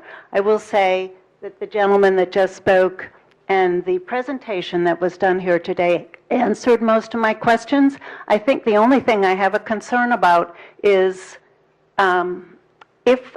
unfortunately, if DEP does not approve the affordable housing on Southern Boulevard, what happens to this ordinance? It changes, it seems to me, all the details in that ordinance. You go from 54 units to 78 units. You don't know whether you're going to have a 3-story building like you have planned on Southern Boulevard brought to this location, if they're going to do additional duplexes, or if they're going to have quadruple plexes, whatever. So it has this little statement in the ordinance that this is all predicated on the zoning for affordable housing and the approval of affordable housing on Southern Boulevard. But I don't understand what happens with this ordinance if that doesn't get approved. It seems to throw it up in the air, and perhaps the attorney can answer that. I don't know. But that's my questions, and I thank for the presentation because it really did answer a lot of my questions. So thanks. Thank you. Hi, my name is Arlene Driscoll, 145 Terrace Drive. I'm another resident of the overall Chatham Glen community, which is in the Chatham Township portion of the areas that we're discussing. And I've been to a lot of planning board meetings. So we've talked about the traffic issues, we've talked about the rural road, we've talked about really trying to maintain that sense of uniqueness that is Hillside. However, I do want to express the concerns of everyone that lives in that Chatham Glen area of the proposed traffic that will be coming down Hillside onto River Road, and the magnitude of traffic that will cause. And the prior gentleman, where I understand his perspective, he wants no traffic on Hillside. We too want to minimize the traffic on River Road because it does create a great concern for us and our communities. So I think there does need to be a strong balance between both sides. The other point is also around the deep slopes. I understand that is a concern. And since we are all downhill, we would be very concerned about the water implications and such of coming down deep slope. I'd also like to know, the gentleman had mentioned that the property itself reaches 70% open space, and I think it was Mike or Kevin that asked, of the real green area, what percent of that, what is that percentage? And I know the gentleman could not answer it tonight, but I think that would be a very relevant question to have the answer for that. Does that truly meet the 40% requirement? Because he did mention he thought it was about 1/3. And my last point is the gentleman, when he was talking about the barn and some of the other pieces on that property, of the assets on that property, he just said that they're old. And so I'd really like that to be investigated. Are they historic pieces, or are they just an old barn that can come down? I don't think he was an expert in what is historical property to be able to make that determination that they're not historic and valuable. So we'd like that considered as well. Thank you. Thank you very much. I could just address part of that. The barn structure is obviously the last standing barn outside of Green Village, I'll say, of the 4 great farms that made up Chatham Township, this property being one of them. And it was discussed in an effort to save the barn. Having been in there, the barn is old. It's big old barn beams. We did review or talk about the potential to change that into a residence use. And it was felt by the builder it would be extremely difficult and costly. So it was, I think, a business decision. I can't speak to the historical reference, but it's, because I thought it would make a great house. But yeah, so it was discussed. I can't speak to the historical reference, but it is, it's a barn. It was a working barn, so. Good evening. My name is Ursula Hartwig Flint, and I am a resident at 234 River Edge Drive, which is part of Sutton Woods. As of November 5th, I've lived there for 25 years. I'm an original owner. My concern about this development is an ecological one.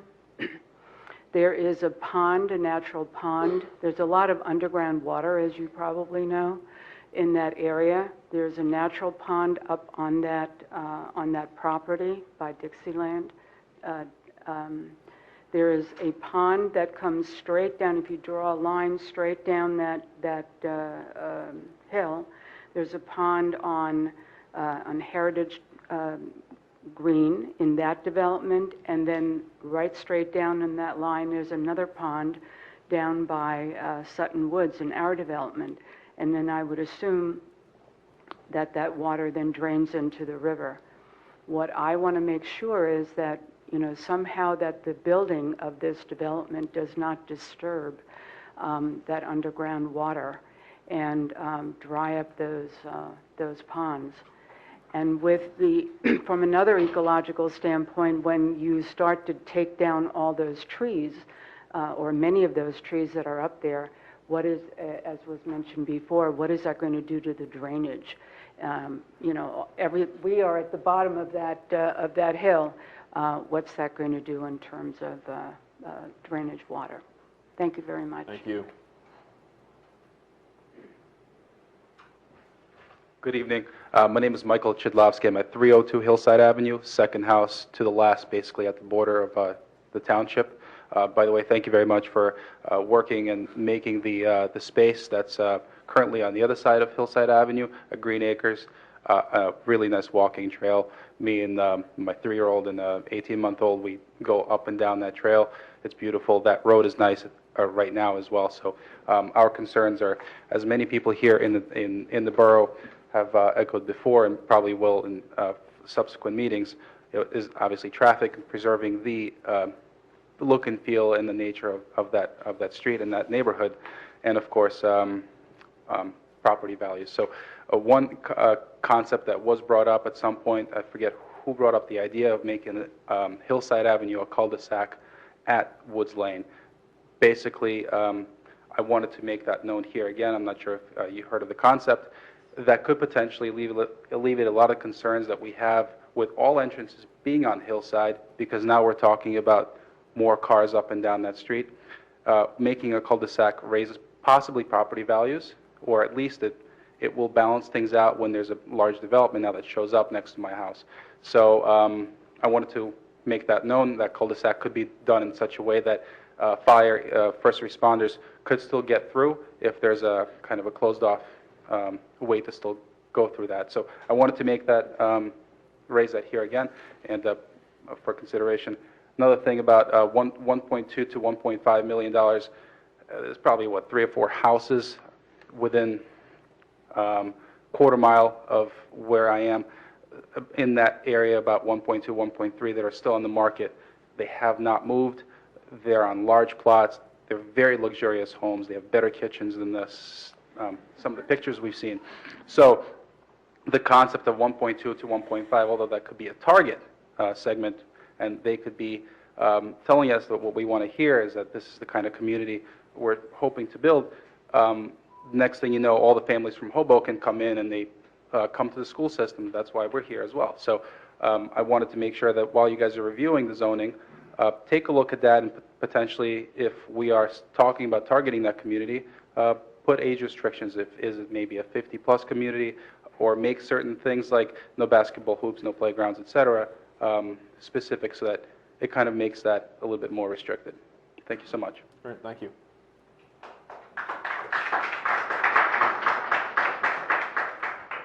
Hi, I'm Bob Hander, and I'm from 99 Huron Drive. I just wanted to ask one question that I maybe it wasn't here for it, but I came in while we were discussing or while we were listening to the discussion of the assumptions about how many people are going to be coming in, probably that they're going to be baby boomers, et cetera, all of which I understand sound generally right. The only part of the equation, though, that seems like hasn't maybe gotten the right amount of attention is where they're coming from. I mean, to the extent that they leave one neighborhood in Chatham, move over to that one, then of course they're opening up a spot that then somebody else is going to fill, presumably in that case not a baby boomer. And I didn't really hear any kind of assumptions made about what percentage we expect of the 50 some odd homes that are going to be filled in Dixie-Dale that might end up opening up spots that are, bringing in families with kids, and what that might impact the school loads and everything like that. So to the extent that that's something you still can do and still can put into the study, I would suggest that we go ahead and look at that too. Great, thank you.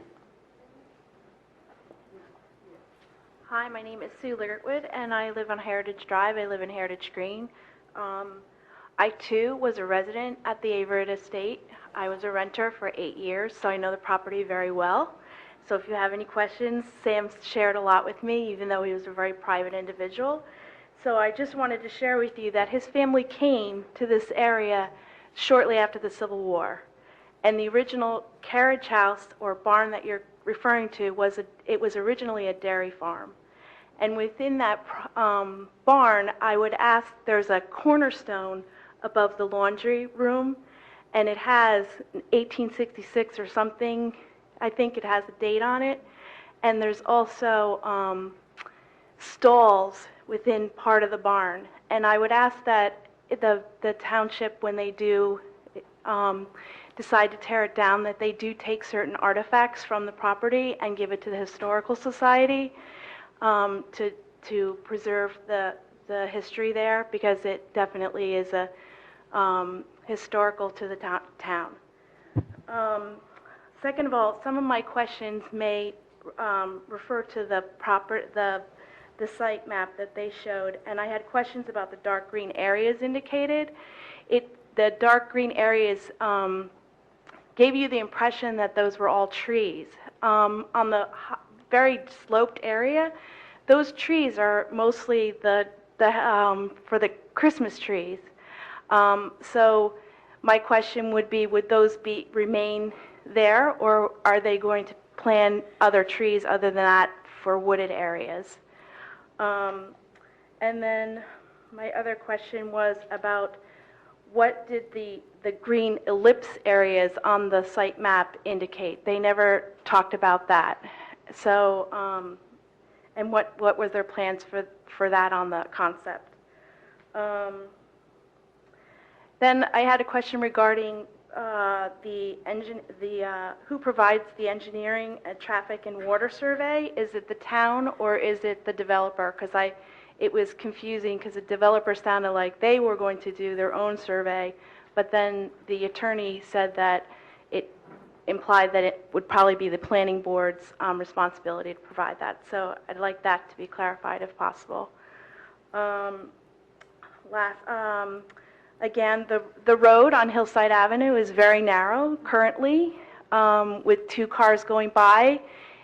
People do speed on that street, and it's very difficult for 2 cars to pass. There's a guardrail on the one side, and my question then is, if this plan does go forward, who pays for widening that road? Because I really don't see that it's going to be... It will probably need to be widened, and then, of course, you'd have to take into account 2 sidewalks that would probably have to be added for too, to that area. Okay, there has been a lot of discussion regarding the traffic on River Road and also on Hillside, which I greatly understand, but there has been very little talk about the water issue.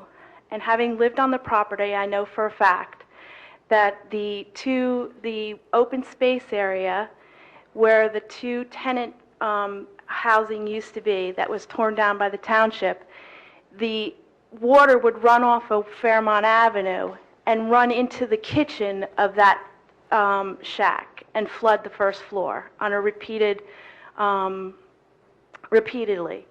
So that is a really great concern of my residents in Heritage Green and how that will impact us coming down the hill. And also just so that you know, that pond there right there on the corner of, as you go up Hillside from River Road, that is an underground spring. And there is drainage through Heritage Green underground that fills into our pond, and our pond is really not really a pond, it's a water basin. So those are a lot of concerns of my neighbors and residents, and I think that's about it. Thank you very much. Thank you.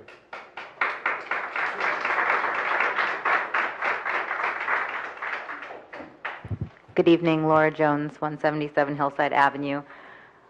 I echo all of the comments and requests that have been made before me, but I just wanted to put some more definitive asks on the table. In Ordinance 2017-15, Section 2K, I would ask that stronger language is used to not only increase the amount of open space that is deed restricted, but perhaps put some more definitive language around future development restricting that. Right now it says that it's managed by the homeowner association, which puts a lot of control into the hands of a non-governing body and a private owner. And I would think that as the township, you'd want to maintain a bit more control over what happens to that open space to prevent future development. In same section 2N, the developer's obligation to provide affordable housing. Right now, my concern is that this language is almost written as a foregone conclusion that the affordable housing will be on this site. There is no mention to make our best efforts not to locate on this site or to do our best efforts if they do not fall onto where we currently plan, which is the skate park, to find an alternate location and using this site as a last resort. So that would be my recommendation, is to strengthen the language there, to do everything possible not to increase the density on this site, as it is not only our wish as residents, but also the seller's wish for the property. These are more of the pipe dreams, but considering the youngest boomers were stated as about 53 years old, that is still very much a working age person.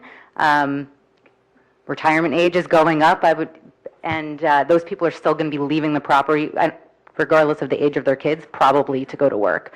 So I think kind of separating out the traffic is the other obvious main concern, separating out from children in the school system.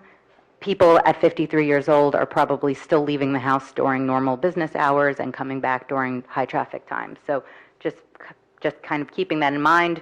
I was kind of curious, Karen, not to pry, but is your mom in an age-restricted development?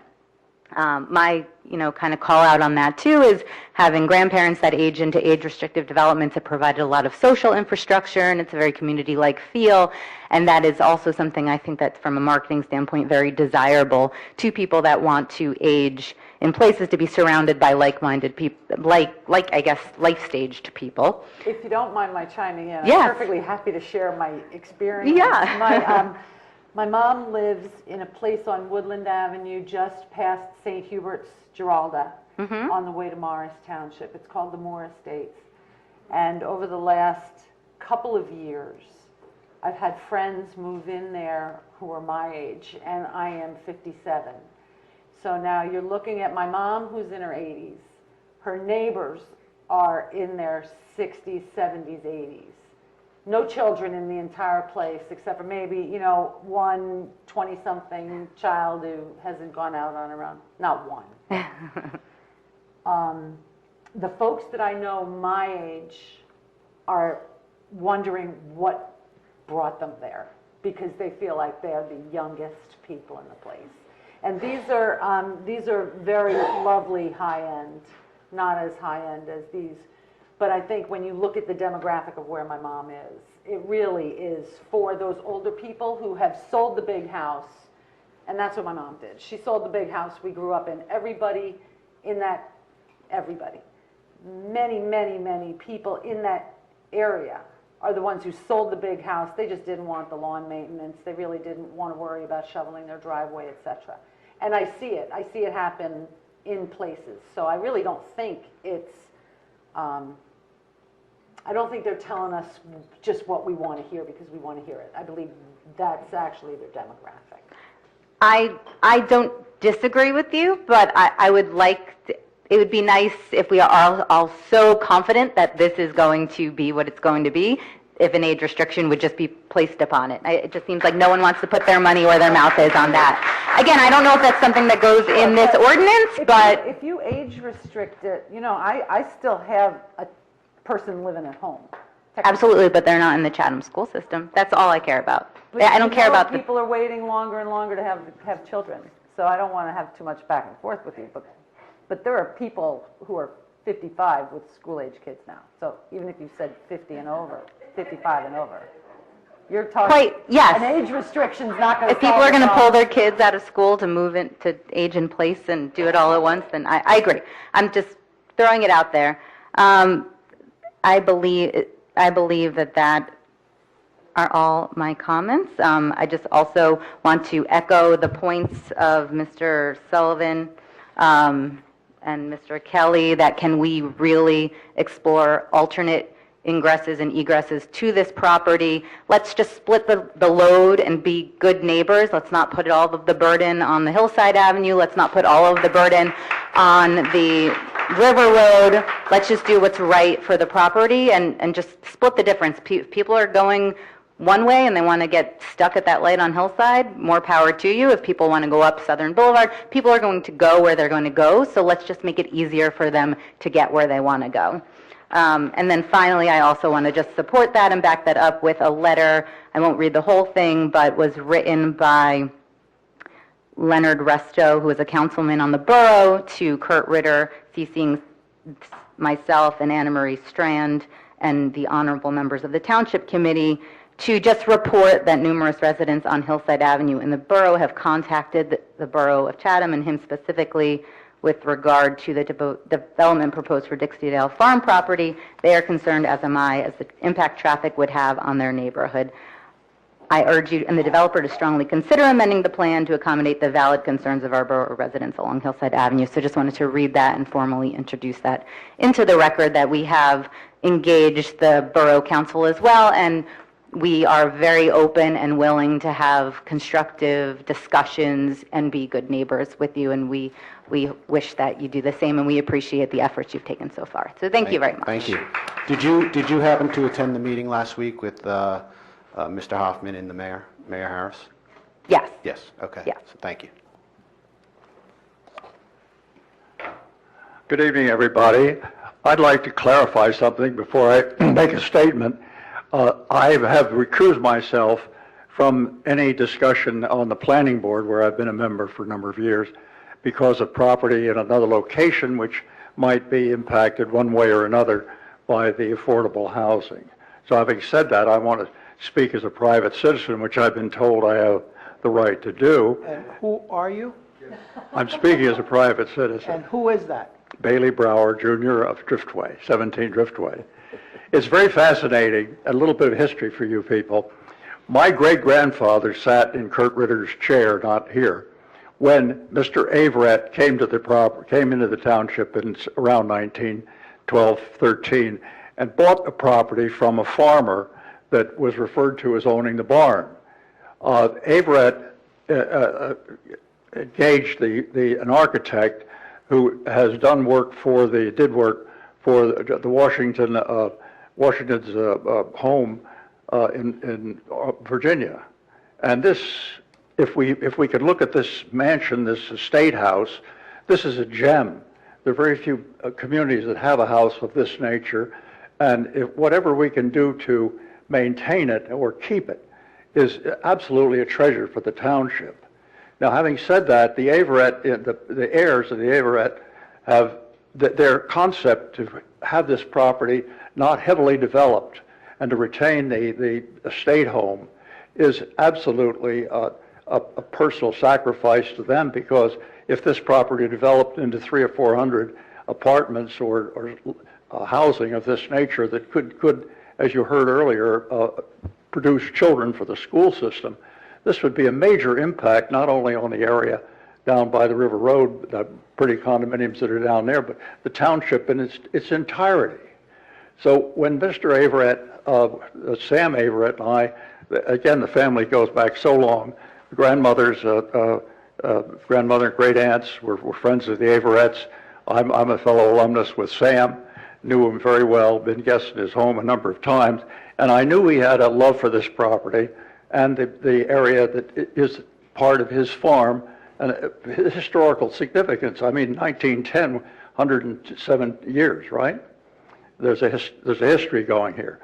The thing that I want to caution you about is any builder today with the kind of money that this type of development comes up with has a plan, he has a program, he has other places to place his money. If the interest rate goes up in the picture of the country overall, the impact to the developer can be tremendous based upon his original plans. There's an imperative here to do something with a builder who can bring such an asset to this community. Now, having said that, I want you to consider the alternatives. For those of you that are here from Hillside Avenue, you shouldn't be concerned with this property being developed with 54 units.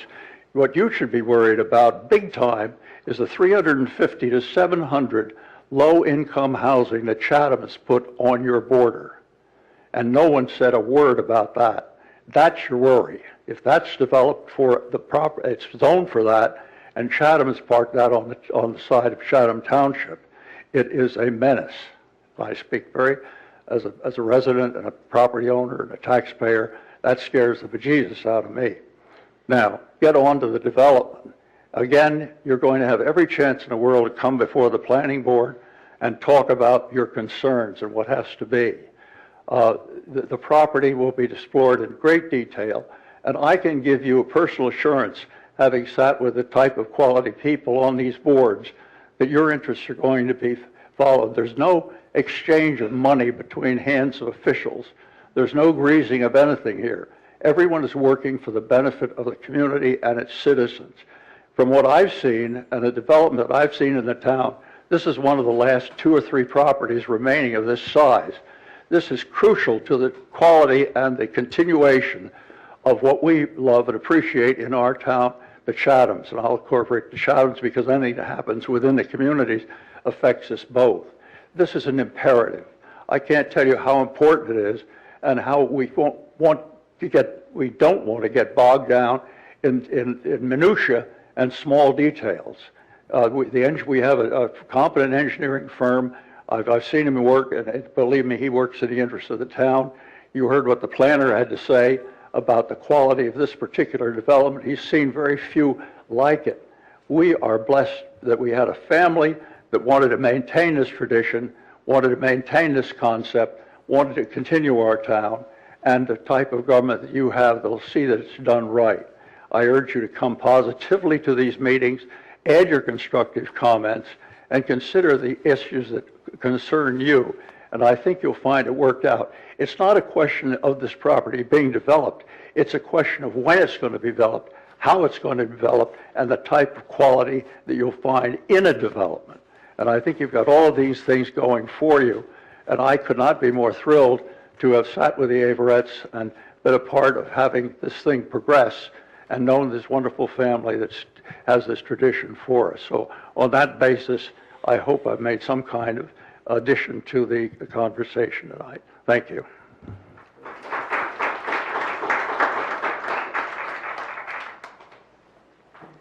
Hi, Tracy Ness, 31 Jeffrey Court in Chatham Township.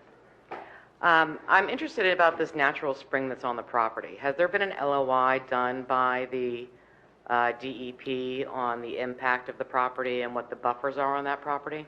And when was that done?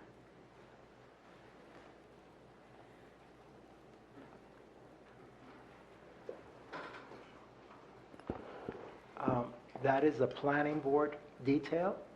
This is a concept plan.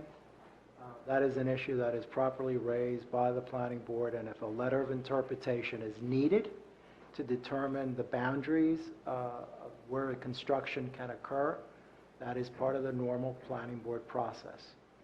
This is a legislative process tonight, not an approval process. No, I understand that.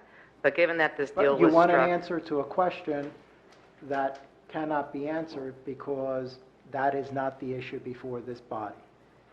Okay.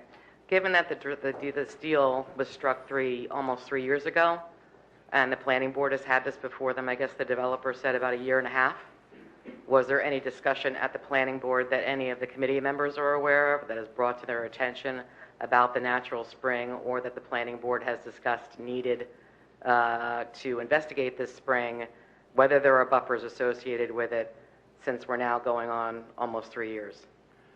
I'm not quite sure what you're referring to about 3 years, but I was last... amazed that Tom said at the last meeting. No, what was said at the last meeting was that 3 years ago, there were discussions between the township and the Har family to acquire that property.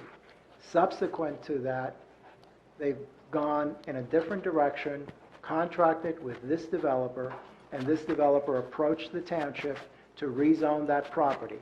When that was done, the township referred that matter to the planning board for review and consideration. The planning board has been worked on this for the past year, and now it is before the township committee after those reviews. But the request is a rezoning. It's not for approval of the property, so you are asking well ahead of that process. I just didn't know if if the committee was going to actually vote to rezone a property, that there would be information had before about whether there was an historic resource, an historic inventory been done on the property, an LOI on the stream buffers done on the property, because I would find it difficult to make a decision on rezoning if you hadn't met with the planning board or had these discussions with the planning board about what the nature and the essence of the property is before it's actually rezoned. Maybe it's a different process, That's correct, it's a so different process. You would rezone it first and then figure it out? No, this is a legislative process that says this is what may be permitted to be built on there. May be permitted. Doesn't say it has to be permitted. That's why you go to the planning board, and that's why you have a quasi-judicial body, not a legislative body, that acts on that application. My second question is, are we deficit in our affordable housing complement right now? That is still an issue that is being resolved. Not our future complement that's being before the courts? Are we deficit in our current complement? So then there's no need to develop this property in order to get affordable housing? No, that's not the correct conclusion to reach from that first question that you asked. We do not have a deficit from prior rounds. We have a credit. We built more or had more built than we were required to. Correct. Those credits presumably carry forward into the third round. But we will still have a third round obligation, but that number is not yet determined. No, we don't know that. We don't know what that number is. We don't know if the 24 will help it, or if it's going to be 54. Well, it'll certainly help it. It won't hurt it, will it, Tracy? No, but we don't know what the number is. Last question. Has there been any precedent in the courts that will allow affordable housing to be built separate from a development? So in other words, you have a luxury development going up, and you have an affordable housing complement going on. Yeah, it's not unusual for it to be built off-site. And then separately, you're putting affordable housing by the gun range and the DPW. Is there any concern that the committee might have that the courts would be not willing, since we're having such difficulty getting our housing, and I know you guys are fighting very hard to get our affordable housing complement down as low, but I know looking you're a at some former of the- reporter, but you should try not to editorialize when you speak. I It's a am being long, reprimanded. complex, I'm it's a long, interested in an answer complex to the project. question. But Tracy, we've been down this road with you No, already, I have answering the not same asked this questions. question. I have not asked this question before. My question is this: will the courts look upon favorably separating the affordable housing complement from the existing development? And is there precedent in the courts to do that, to say it's separate but equal? You can move it over to the DPW and the shooting range while having a luxury Police townhome department. here. The police department. It's not a shooting range. Well, isn't there a shooting range there? It's a police department. There's a There's a straight, shooting range that is a police department? There's a shooting range at the police department, Tracy. Thank Don't you, I try know to- that. Try to, you know, Thank you, I know that, Kurt. Don't I've try to lived here a long grandstand. time, but I Don't appreciate try to it. grandstand. Thanks. Thank you. Thank you. Back at you. Does anybody want to answer the question Yeah, about whether I'll the answer the courts- question. Well, I will just say this, it is our affordable housing zone that was designated so. Correct. So many years ago. So in light of the fact that that is our affordable housing zone, you would expect affordable housing to be built there. Well, we would And I- expect it, and but I- it's and a I- reasonable question because courts, I don't know, have considered, maybe they have, maybe you can answer this question, but is it precedent to separate the affordable housing component from a development and put it in an area that is not the greatest of areas? You're dealing with an obligation, and that is the responsibility of the town to meet that obligation. That's the... So we don't know. No, that's not true. What the town will eventually have an obligation, and then it is up to the township to come up with a plan to meet that obligation. How it chooses to meet that obligation is a policy decision for the township committee. And would that need to go before the court? Yes. Thank you. If I may, Tracy, just to finish up on that thought, okay? Because in the prior rounds, there certainly have been many developments where the affordable component was off-site and in sometimes even out of town. The township's first round plan included a contribution to the city of Newark to construct affordable housing as part of our approved plan, approved by COA. Yep. And that was not at all an unusual arrangement. It was common. Yes. And it is a common practice for the affordable housing units to be built off-site. There's also a provision under the rules in prior rounds for a monetary contribution. If the developer couldn't Yes. put it... Correct. So you know that. So why are you asking these questions then that you know the answer to? Because I believe that the Fair Share Housing Coalition, and the reason why we're in this litigation for so long, is that they're no longer offering those offset credits, and they're no longer allowing you to sell your housing obligations. Am I correct in that? Yes, that's correct. Correct. Thank you. Again, that was by way, regional contribution agreements are no longer permitted by law. It has nothing to do with the Fair Share Housing Act. In 2008, there was a legislation that was adopted that took away from the law or deleted from the law these regional contribution agreements. So we're confusing many different things here. And the purpose of this discussion is, again, whether or not the ordinance should be introduced tonight. Albert, Thank you for the may I just- clarification, Albert. Albert, can I just ask you, there are many, many instances, even in our area within stone's throws of here, where affordable housing units are separate, are in different neighborhoods, in different parts of town. I grew up in a town like that, where you put developments in places where there's zoning for it. You can have inclusionary developments or developments that are purely market rate. Exactly. But it is the affordable housing obligation that you have to address. Right. And how you address it is for you as a governing body to make Sure. that determination. But you make these decisions based on your land availability, you make these decisions based on a lot of different things. Correct. If you want to put certain portions of development in one place, you do it. It's perfectly permissible. Thank you, Albert. I'll be very... Mr. Mayor, I'm sorry. Excuse me. Before a same speaker speaks a second time, See if anyone else. make sure that no one else wants That's to what I was gonna speak. And that's also assuming if the chair wants to allow a second round of comments. So the question is, if someone else has to speak or wants to speak, they should do so before same speaker speaks a second time. Did everybody hear that? All right, thank you. Good evening, thank you. I have a quick couple of comments. Robert Bowker, I live at 214 Hillside. My concern is the traffic, and I understand about the people who live off of River Road and their concern, but my concern is I live on Hillside. And I know that coming off the top of that hill, coming down to River Road, the sight line is pretty quick. So you're having 3 roads coming out of this development onto Hillside. My concern there is the safety of the people who are using Hillside and the safety of the people who are coming out of the Dixie-Dale development onto Hillside. I'm not familiar with the slope aspects of things, but to me, the River Road thoroughfare is certainly able to handle that. And if the slope works, and the developer obviously did not want to spend the money to make sure the slopes work. I get that. They want to make their profit out of the development. But I think it would be safer if the traffic went to River Road, not on the hillside.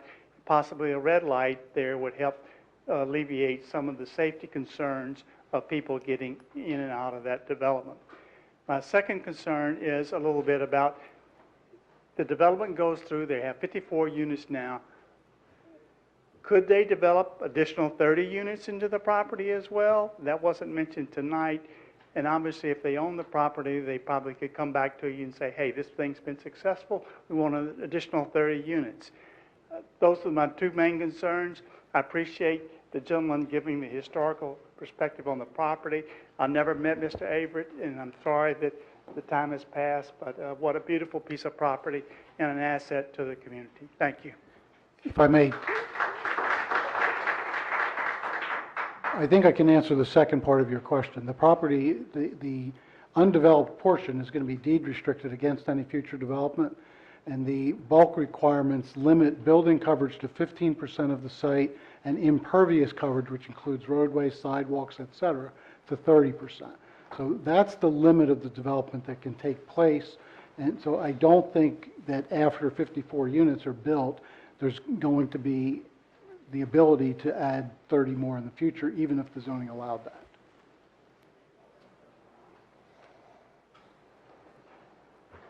Joe Bazralian, Fairfax Terrace. I'm also chair of the Open Space Advisory Committee.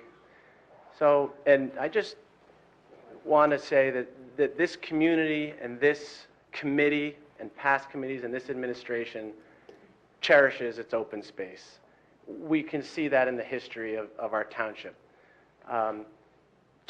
6 years ago, the Township Committee, administration, and the community preserved the 17 acres that Mr. and Mrs. Averett sold right across Hillside.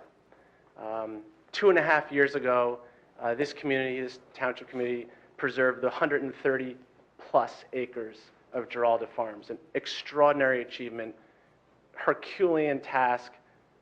Can't say enough about it. Right now, as is public, almost 8 acres are being preserved just across what's called, we call it Snake Hill Road, but Southern Boulevard where it meets with River Road. Another really skillful achievement. This community cherishes that. So does this Township Committee. And the way this diagram looks, it looks like the owner and the committee also continues to cherish its open space. So I can't say anything negative about this. I'm not opposed to development. It breaks my heart when beautiful land does become houses, but I understand it, and it's important, and we're growing as a society. There's one thing that does give me pause, though, is that the developer said that diagram represented 70% open space.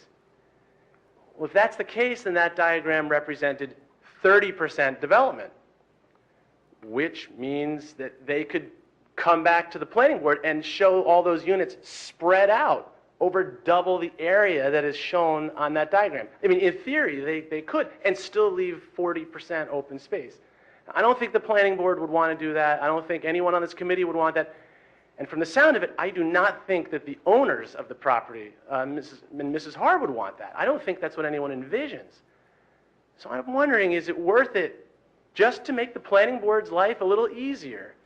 Just instead of saying, that's how we're defining open space, the alleyways in between the houses, if that's how we're defining open space, then can we just introduce it in 2 weeks and say 60% required open space? I mean, because we don't want to give the planning board a really, really difficult job and have to, divine it. I think we all see that diagram, and there's not a ton of pushback against that diagram. There's that big green space. And I'm kind of in favor of that. I'm kind of okay with that. We do have other opportunities to preserve open space in the township going forward as well. That's probably my strongest thought and consideration after hearing everything that everybody said. And so thanks for your thoughts. Thanks, Joe. And we spoke a little bit earlier, so I knew you were going there with this, and I'll say to you, for everyone else, basically the same thing I said to the previous speaker. The development is limited to 30% impervious coverage of the whole site. That, by definition, means 70% of it is undeveloped. Now, whether that's spread out a little bit more than what you saw clustered here or not, that's the reality. 70% of this site will be undeveloped with pervious surfaces. It may not all be contiguous as a nice big green field or all clustered forest, but it will be 70% undeveloped. And I don't know that we can do better than that. I just wanted to mention that there are steep slopes on the property, and so they will likely be having to come in for a steep slope variance. So if they do expand the development and widen it and make it wider, that's just going to exasperate their variance that they're going to ask. So when they come to the board and if they come with a drastic different plan, the planning board can deny it, because they could look at options of the steep slopes and try to minimize the steep slopes. And I think what the concept plan that they presented right now does minimize the steep slopes, and if they do try to change this concept plan, they're going to be hard-pressed to demonstrate that there's not other opportunities to minimize that steep slope. So although it is a concept plan, they are pretty much tied to some extent to this concept plan.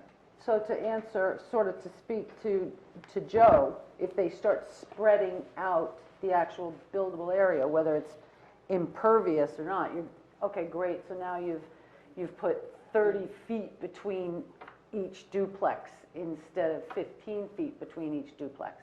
Now you're looking at the big map, but instead of having the homes just here, now you've decided to put the homes here.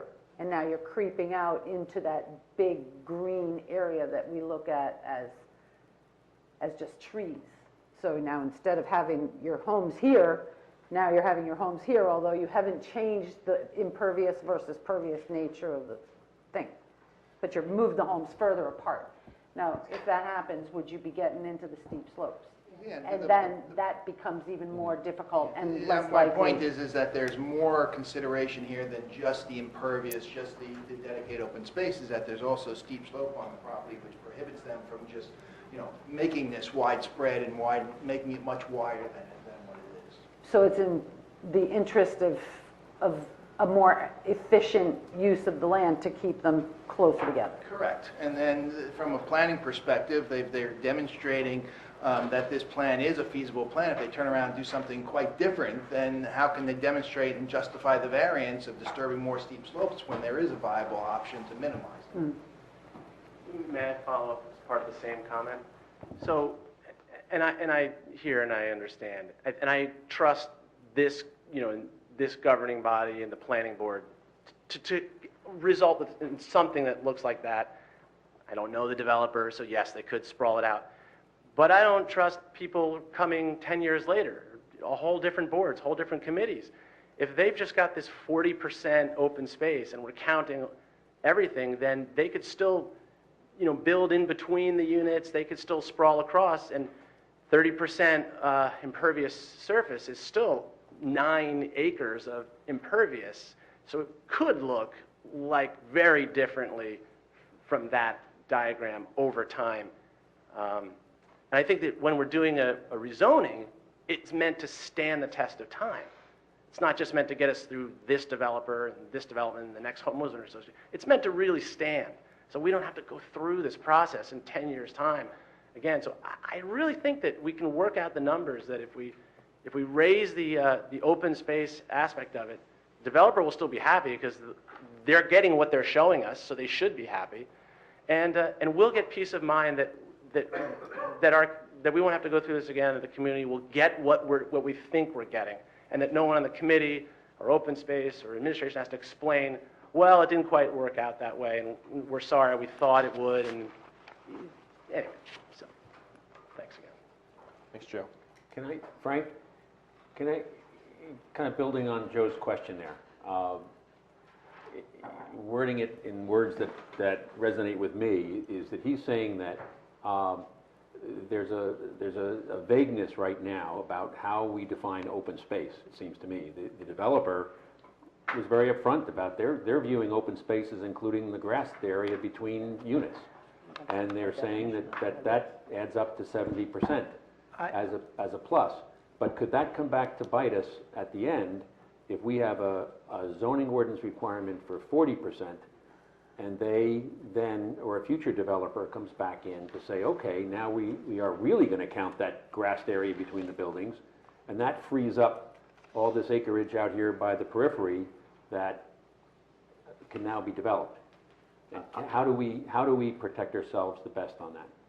Mr. Kelly, I realize you directed that question to the planner and not to me, but let me read to you the section. Let me read to you the section of the ordinance that deals with open space.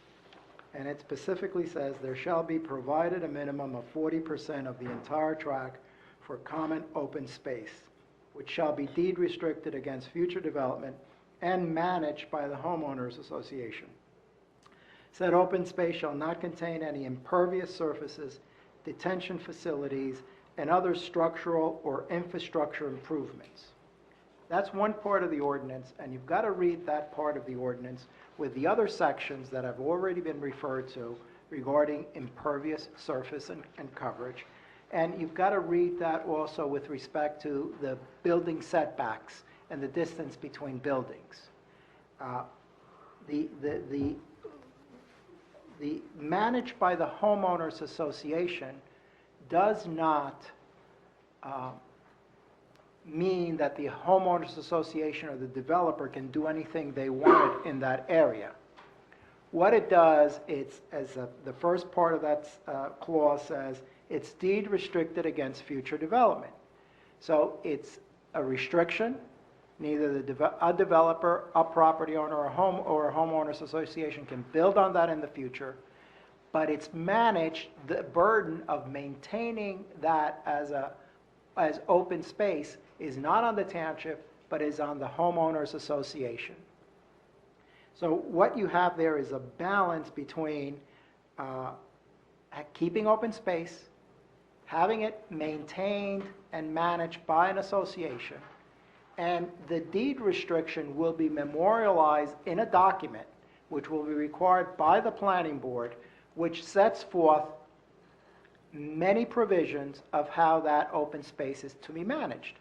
So this provision sets the framework for how the open space is, how much of the open space is going to be maintained, and how it's going to be managed. So there will be a follow-up deed restriction. Again, that is not uncommon. You see most of this, and I think within the last month, you approved a conservation easement. And that was a conservation easement, I think, at 43 Susan Drive, and it's the same kind of document that will be utilized to preserve. In that case, I think the emphasis was on the steep slopes. In this case, it will be, the emphasis will be on maintaining the existing property as it is. The planner for the developer may have misspoken, I don't think he was using 70% as open space. I think what he was saying is that there will be green space, the total of which is 70%, and that includes areas between the buildings, lawns, front lawns, back lawns, side lawns. So he was referring to the more generic term of green space. The ordinance requires 40% of open space, not subject to any impervious surfaces, detention facilities, or other structural or infrastructure improvements. And you have to look at that in conjunction with the other sections of the ordinance. It works as a unit. Albert, let me ask a follow-up question because I think it could put my mind to rest. When that deed restriction is placed on it, is it going to just refer to 40%, or is it going to be referred to boundaries and geographic areas? It will refer to boundaries Perfect. and geographic area. Okay. There will be, That's all I needed to know. When you purchase your home, there was attached to the deed, a meets and bounds description. A meets and bounds description is a border of your property. Here, there will be a meets and bounds description of the conservation area. Perfect. And that will be attached to the easement document or the conservation document.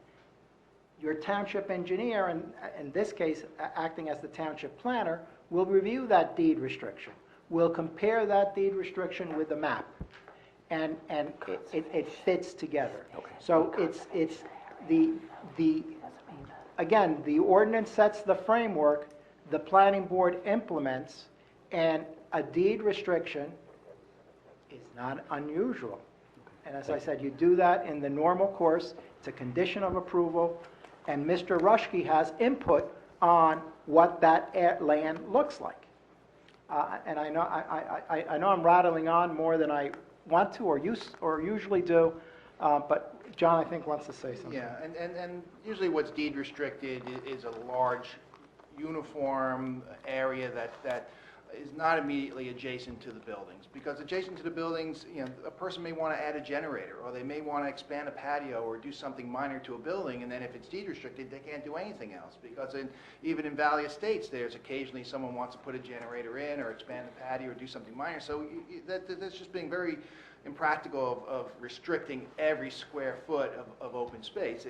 We're probably within a very minimal distance in the rear of the buildings, the whole rear slope. It'll be a very large area that's going to be deed restricted, but it's not going to be right up to the buildings. That's just not practical. Thank you. And one additional question. In terms of wetlands, if a letter of interpretation is required in order to move forward with this development, that is another deed restriction that is placed on the property. And that is a deed restriction that comes from the Department of Environmental Protection. So you may end up with more than one deed restriction here, depending upon the conditions in the field, conditions which remain to be fully established.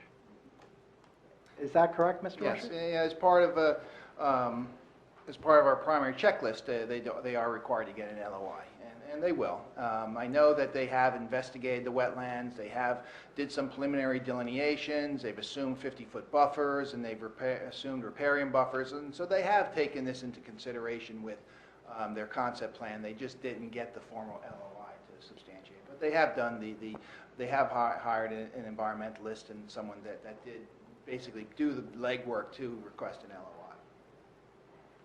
Thank you. Thank you. Hi, thank you for your time. Jennifer McNally, 19 Ferndale. And this will be a tough act to follow with these questions. But a quick thing is the gentleman who sat here before, who now have gone, I understand the deal has not been finalized. It's contingent to the zoning changes to close. Is that correct, right? The transaction?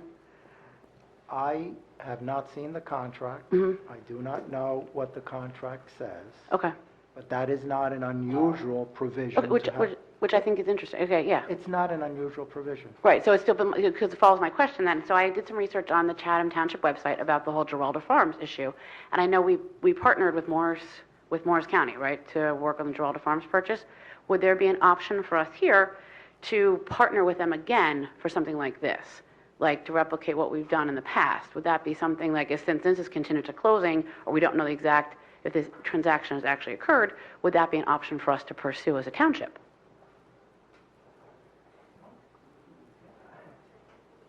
private property. There's a contractual relationship between the property owner and the developer. The property owner is bound to sell the property to the developer. The developer is bound to sell the property, buy the property. There would have to be no contract in existence for the township to do what you're proposing. Okay, so with the zone, but we don't know if it's closed yet or not, but is it contingent on their, have they already bought the property, depending if it gets zoned or not? What's the? I have not seen the contract, but as I said to you, it is not unusual to have a contractual provision making the purchase contingent upon rezoning, approvals, whatever the two parties agree to, but that is between two private parties. Did we ever examine something like that when this whole sort of thing first came around a while ago or not? As was said at the last meeting and I earlier was at the last tonight, meeting, that was explored at the same time that the township was buying the Giralda or participating in the purchase of the Giralda farms, and the town and the Har family could not come to an agreement. They moved forward. So even if Morris County, we've talked to Morris County about partnering at all at that point or not? Those discussions were had at that time when Giralda Farms... But Morris County was part of it? Well, there was part of the process when those two things came up at the same time. Okay, that's all. All right, thank you for clarifying. Just to clarify what went on, we were in the process of negotiating for the purchase of that property and the Giralda property. We filed applications with the County Open Space Committee for funding. We wound up withdrawing the application for the Dixie-Dale property to basically put all of our eggs in the basket of the Giralda Farms. We did not have the resources to pursue both. We were asking for a $10 million grant from the county, which we got. And if we were asking for $10 million plus another one, we didn't. We felt that it would hurt that other application. So it didn't go any further. They didn't do a 2-for-1? No. Pardon me? They didn't do a 2-for-1 deal? I still didn't They understand. didn't do a 2-for-1 deal? Yeah, there was no indication that would have flown. No, but thank you, thanks, good, thank you.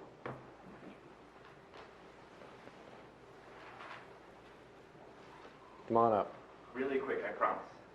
In fact, one of my questions was already answered by Mr. Kelly. Thank you.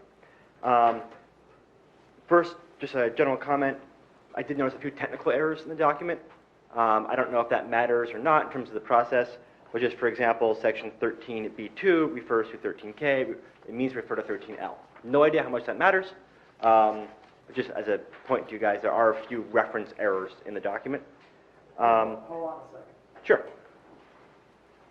Which one are you referring to?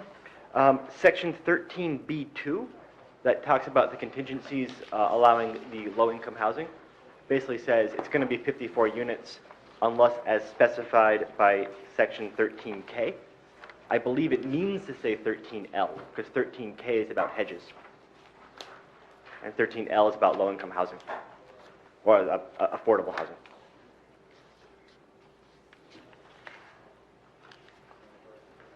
You're looking, which is the section that needs to be corrected? So section B2, which is on the second page, top part, says maximum density 2 units, yada yada, except as provided in section 30-7813K. But if you look at section K, that's about landscaping.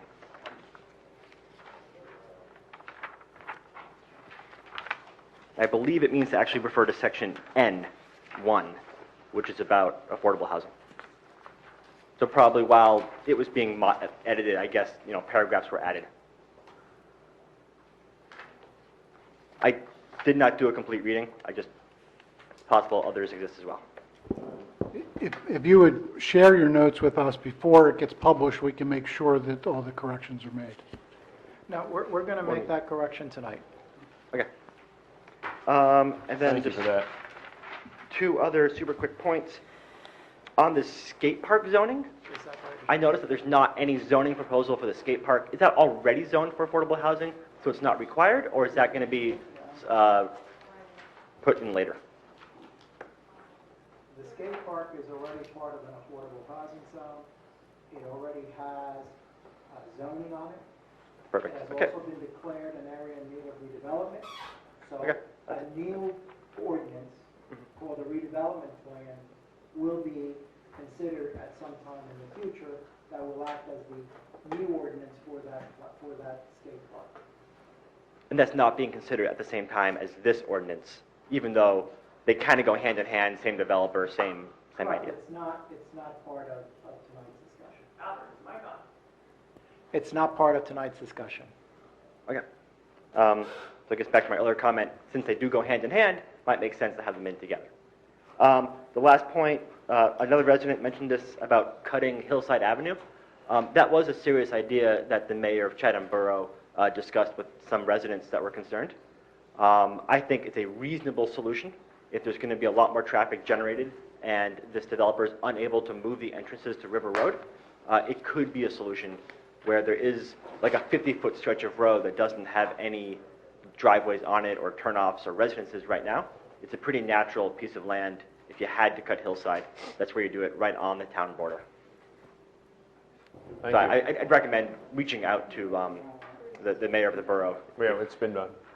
We've done. Would trucks be able to access Hillside if they were only able to come from the cemetery and not come in off of River Road? I guess Given we the need a problems traffic with the overpass down on River Road, trucks coming from New Providence? The other entrance on Hillside is just on the other side of the bridge, so they could if they came down Watchung and turned on. But I guess that would clearly call for a traffic study. Thank you.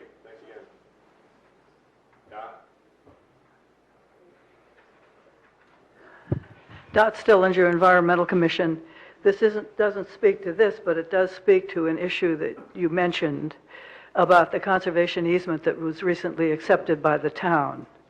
The ordinance referenced the conservation easement, but the conservation easement document itself was not made part of the ordinance. You have to go find that separately. And then when you find the conservation easement document separately, it refers to a meets and bounds description of the property, but there is no meets and bounds description of that property.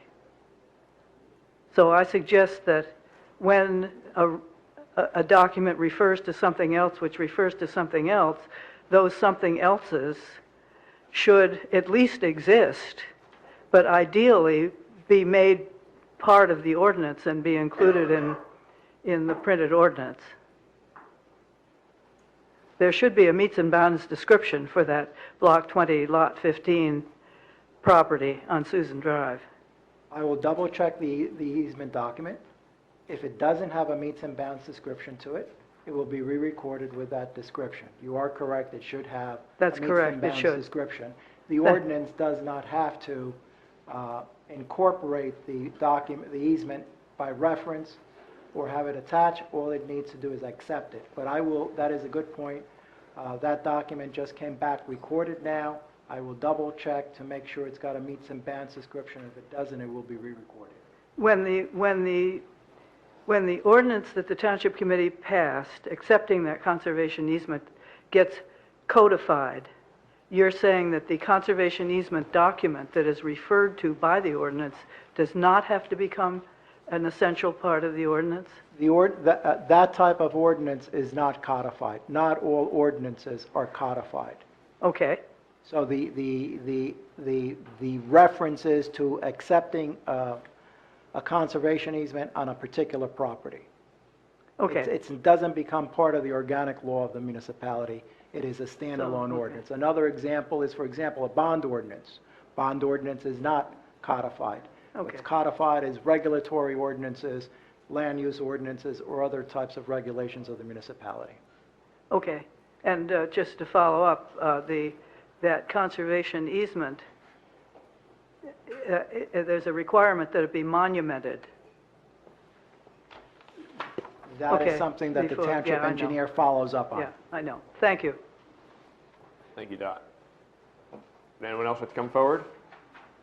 All right, we'll close out the hearing of citizens. May I make one more comment before the closing of the hearing of citizens? This would be on a different topic, though, not on the Dixie Dale topic. Okay. Thanks, Mayor.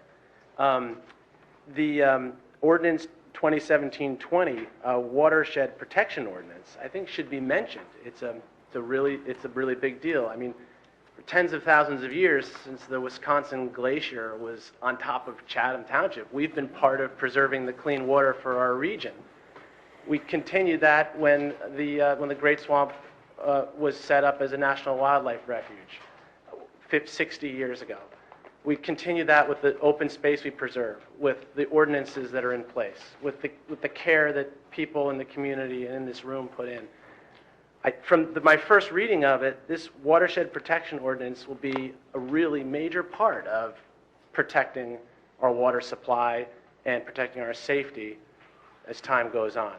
It's, for people who haven't read it, it's about protecting the township from hazardous substances and making sure that, God forbid, we're faced with any challenge to put pipelines or transmission lines of hazardous substances, that we'll have a lot more protections in dealing with that as a community.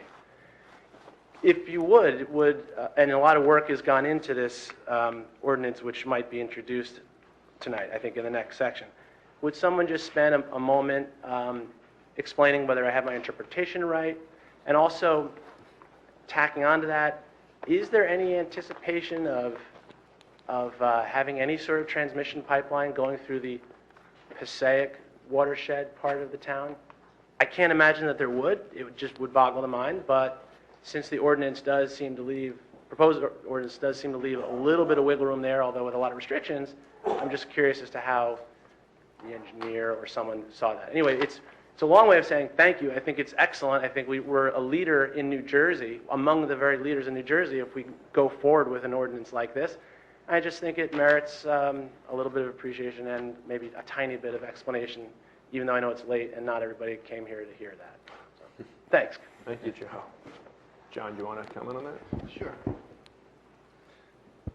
Well, the ordinance is set up to be a watershed protection ordinance, and it does identify both the Great Swamp and the Passaic River basins, and it does regulate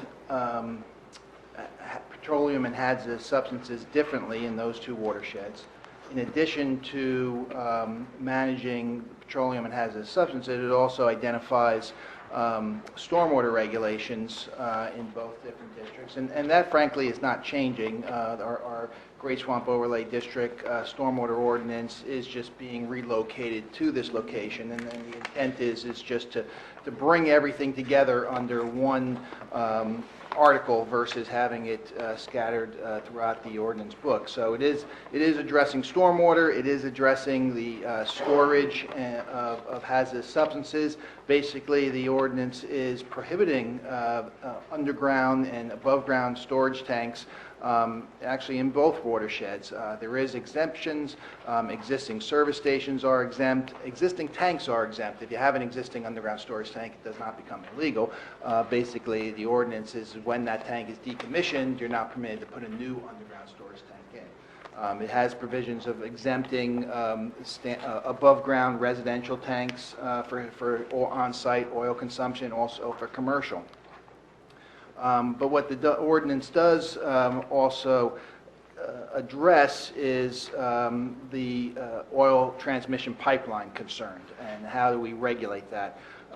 Initially, the one thought was to just prohibit the installation of an oil pipeline in the township, and that would be difficult to defend if you're just prohibiting it everywhere in the township.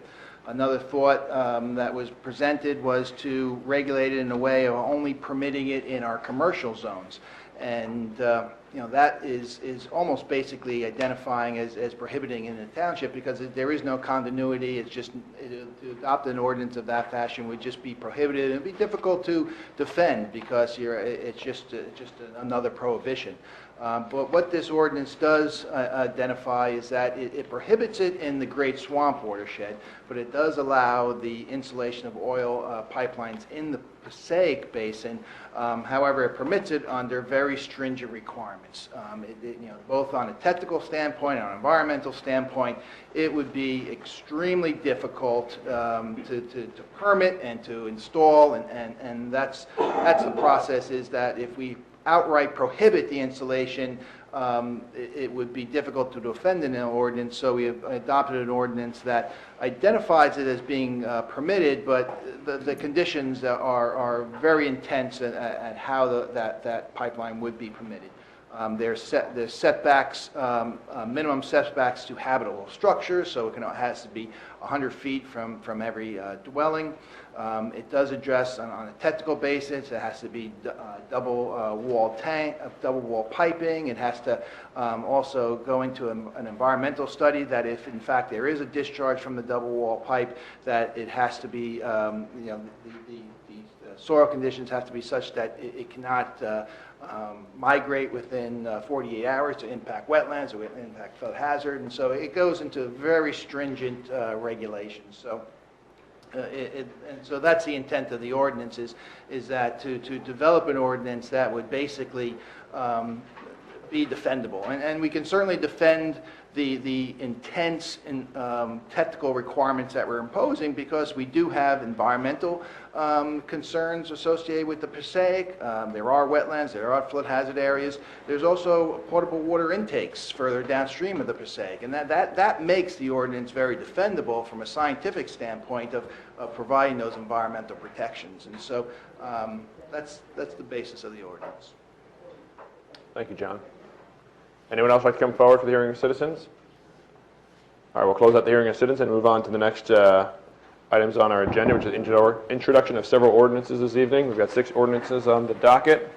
First one is Ordinance 2017-15, Ordinance of the Township of Chatham, County of Morris, State of New Jersey, amending Chapter 30 titled Land Development of the Revised General Ordinance of the Township of Chatham, Section 30.78 titled R Residence District, subsection 30-78.1, titled Permitted Principal Uses, to add a new subsection 30-78.1G to allow one-family dwellings and multifamily dwellings in the R-6C district, and to add a new section 30-78.13 titled Requirements for One-Family Dwellings and Multifamily Dwellings in the R-6C district, to change the zoning district classification from the R-2 Residence District to the new R-6C district for Block 66, Lot 1, fronting on River Road and Hillside Avenue. Mr. Mayor, before a motion is made on that, the ordinance is going to be revised on the hard copy. It is at the top of page 2. It is section 30-78.13 B2, and the cross-reference in subsection 2 is being changed to 30-78.13 parentheses lowercase n end parentheses dot 1. Dot 1. November. Thank you. Albert, is now the time to suggest another amendment as well, at least for discussion purposes, or do we introduce it first? Or Well,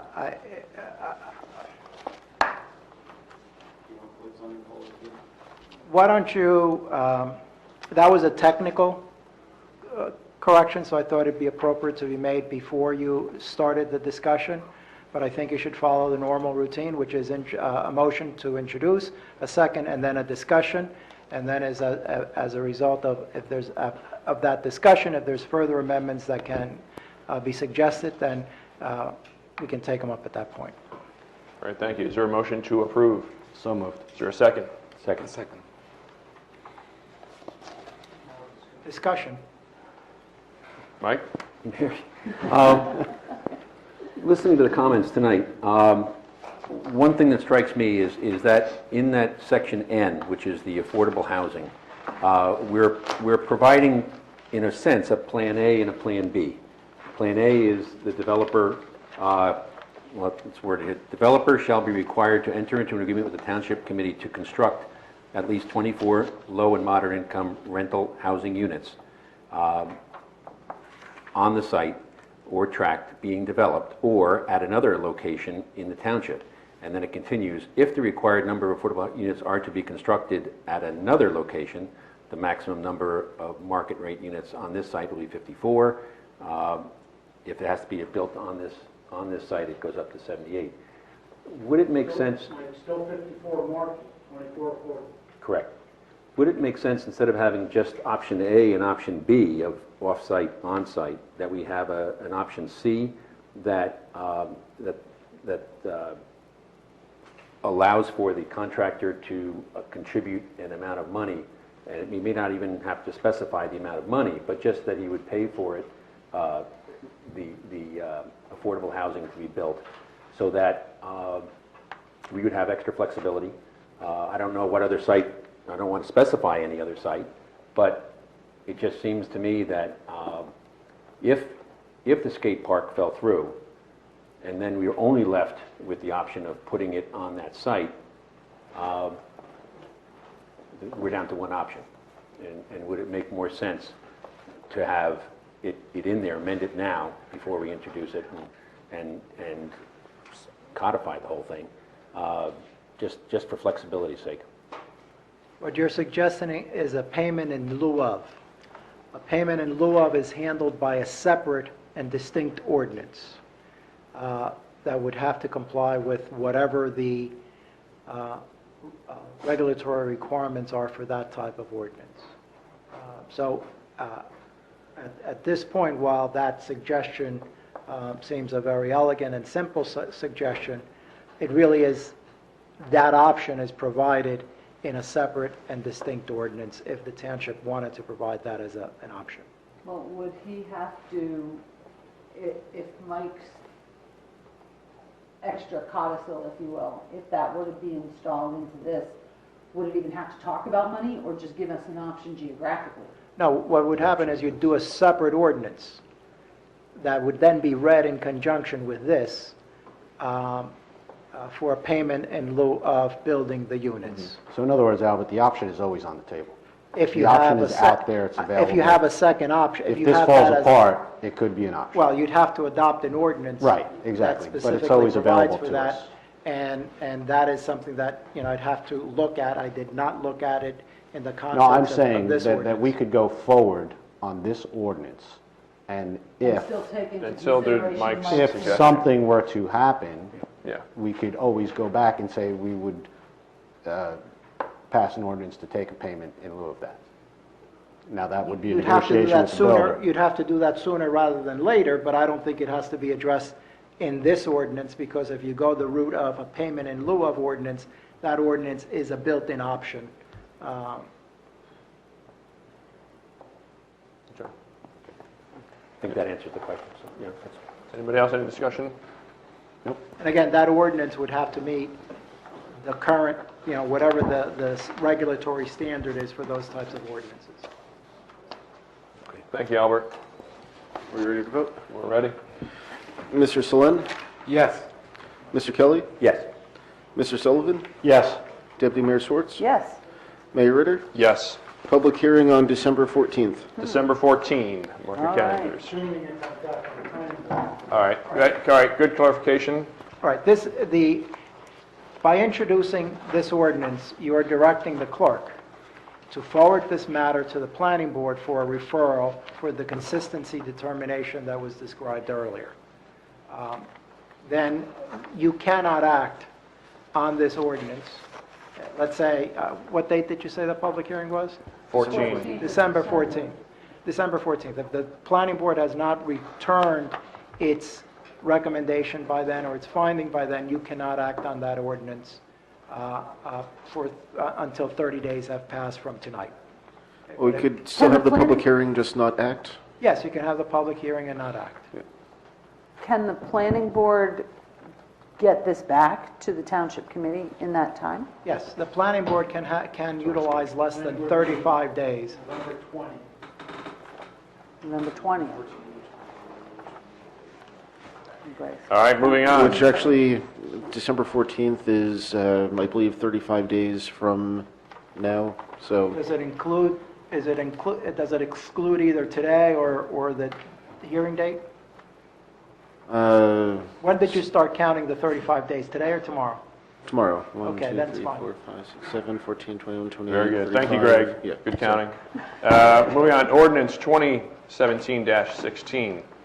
Ordinance of the Township of Chatham, County of Morris, State of New Jersey, amending subsection 30-75.1, titled Zone Districts of Chapter 30, titled Land Development of the Revised General Ordinances of the Township of Chatham, to add a new zoning district classification on the official zoning map to be known as the R-6C Residence District, to include the following property: Block 66, Lot 1, fronting on River Road and Hillside Avenue, and to add 2 overlay districts to be known as the Great Swamp Watershed Overlay District and the Upper Passaic River Watershed Overlay District. Mr. Mayor, just quickly, this is a technical requirement. You're creating a new district, so that is amending your zoning map to provide for that new district. And you're also creating 2 overlay zones, again, amending the map to provide for 2 overlay zones, the 2 zones that Mr. Rushke discussed before, the Great Swamp Watershed and the Upper Passaic River Watershed. This ordinance does not become effective until after you adopt the ordinance, if that's the case. And for the next public hearing, I would change the order of this ordinance and put it after the Dixie-Dale and the watershed ordinance, because the map doesn't take effect unless those 2 ordinances So are pass first. Good, thank you. Is there a motion to approve? So moved. Is there a second? Second. Any discussion? All right, Greg? Mr. Solid? Yes. Mr. Kelly? Yes. Mr. Sullivan? Yes. Deputy Mayor Schwartz? Yes. Mayor Ritter? Yes. Public hearing on December 14th, which is conveniently 36 days away. 36 days. Very good. Our next ordinance is Ordinance 2017-17, an ordinance of the Township of Chatham, County of Morris, State of New Jersey, repealing Section 3-6 titled Hunting, Firearms, and Other Weapons of the Revised General Ordinances of the Township of Chatham and replacing with a new Section 3-6 titled Use of Firearms and Other Weapons to allow the use of firearms or weapons for deer and bear hunting. Is there a motion to approve? So moved. Is there a second? Second. Any discussion? Chief, do you want to provide any color on this?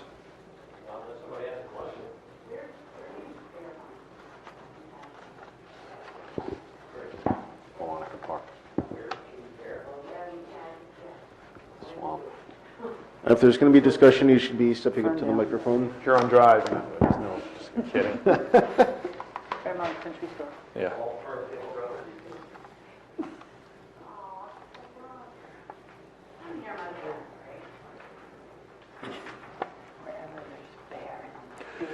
The designated areas for bear hunting are defined by the Division of Fish and Game on their map. So essentially, any non-residential area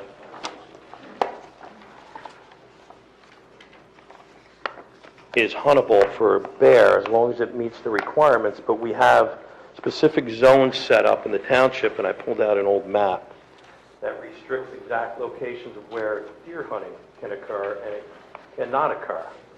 So I'll have to assume then, with the exceptions of the limitations of the state, which is there's no bear hunting anywhere south of Fairmont Avenue or Myersville Road, the other properties then must comply with the state requirements.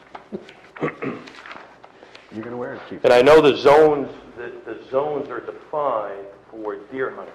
Yes, let me just, this ordinance is an amendment to your existing deer hunting ordinance. And it's not a deer hunting or bear hunting ordinance. In New Jersey, hunting of deer and bear are governed by state law.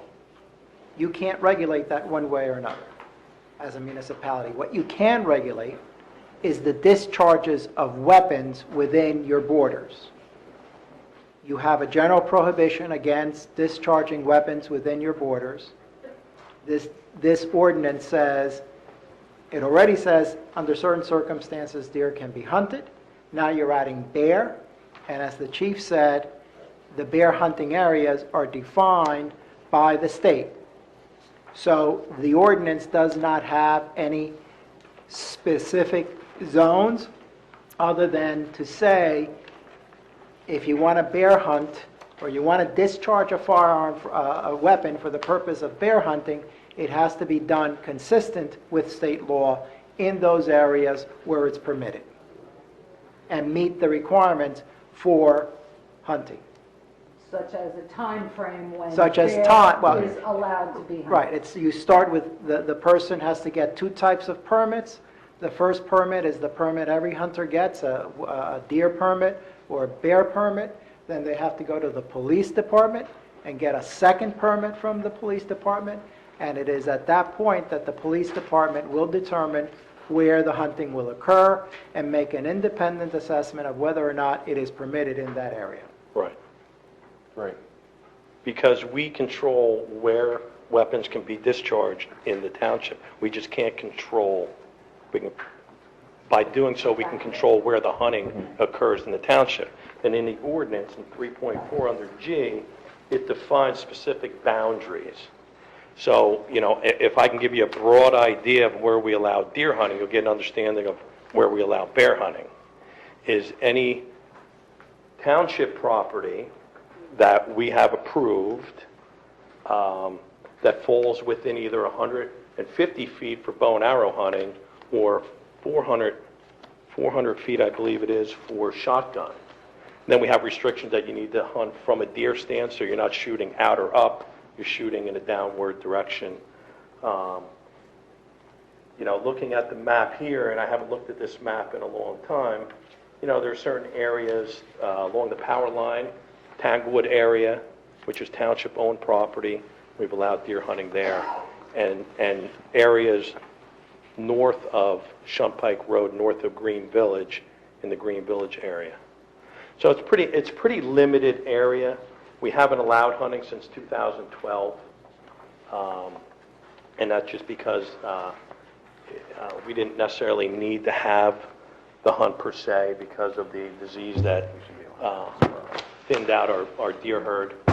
But, we have it fairly defined, so when people come in, and we do have the hunt, they're provided with a map of locations of where they can hunt. So, it's pretty well defined, we haven't had any problem. So. And the fact of the matter is, just to reiterate, it's not to allow anyone walking in the streets with a gun. They've got to go through you first and get the permit. Yeah, exactly. Exactly. Any other discussion? Sounds like a good idea. Just one comment, Mayor. Yes. Under section F4, should we consider adding zone R-6C? Chief, would you agree that we should add in the zone of the Everett Farm? Wouldn't that... Included, because it says, say it's not, may not be permitted, we list the zones, that's where it's not permitted. Should we be including the R-6C? I don't know if any part of that property would be in compliance from... Now, you're looking at the deer portion of this? Correct. Not the bear portion? So what you're looking, section F4, is regarding the discharge of bow and arrow for deer hunting. So, and then you have a similar... So that is discharge of bow and arrow. And that is exactly as it currently appears in your ordinance. So you want to add 6C to that. Just confirm with the chief. We're excluding it. If I'm not mistaken. That area would be excluded. But we can define where weapons can be discharged within a township. So if that's not property that the township is comfortable with being hunted, then I believe we can include that to exclude it from the portions to be hunted. But I do know that for bear hunting, that would be excluded. I would think since we are opening a public path through that property, it may be something that we want to exclude from hunting. Exclude, right. Yeah. I agree. You got that, Albert, or? Well, we'll get it in a minute.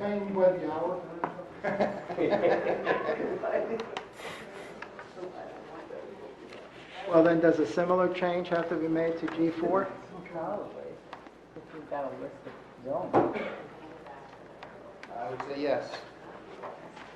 You have to get up and. State your name and address for the record. Hi, yes, I'm Christina Mott at 22 Nicholson Drive in the Township. And I was just curious about why bear hunting is being included. Is it to do with the bear populations increasing in the area, or? Yes, And you, yes. okay. And there's no change to deer hunting, it's just adding the bear hunting to it? It's basically adding bears to the list, so to speak. Okay, and the season would be when? I think the bear season is December. There's two seasons. I think the bow season is early December, October, and then the shotgun season is in December. Okay, That's all regulated by the state. thanks. Sure. Did you figure it out, Albert? Yes. All right. Any further discussion? Hold on a second, let me tell you, or, it was there first and second on that? Or hasn't been, what? Yes, who was the person that kept it? Yes. So, procedurally, the person that made the motion and the person that seconded it have to accept this amendment, okay? So, the two changes are, in section F4? F4, in the second line, you're inserting a comma after R6A, deleting and, then it goes to R-6B, and then you're inserting and R-6 capital C. Okay, so that's the change there. Below that, in paragraph G4, in the next to the last line, after Tanglewood Lane, you're adding Block 66, Lot 1, fronting River Road and Hillside Avenue, and that's the Dixie Dale property. So those are so whoever made the motion would have to move to amend the ordinance with that change, and whoever seconded it has to accept that change. Who moved it? I think you did. I have Karen is moving and Typhoon is seconding. Well, I'll move. I'll make that motion. Okay. The motion pending. So moved. And Typhoon, do you re-second the second? Second. Hey, can I just make a point to the woman's comment about why this is being introduced? I mean, there have been incidences in the past where we've had children waiting at bus stops where a black bear has come running down the road to the point where the children had to jump into a mother's minivan to avoid the bear. There have been other incidences where bears have been on people's back porches, in properties in the middle of the day when children are outside playing as well. So I know some people like to make fun of this ordinance and like to make fun of the fact that we always post things on the township website about public safety and bear safety and what to do if you're approached by one or you see one. But public safety is very important to this committee.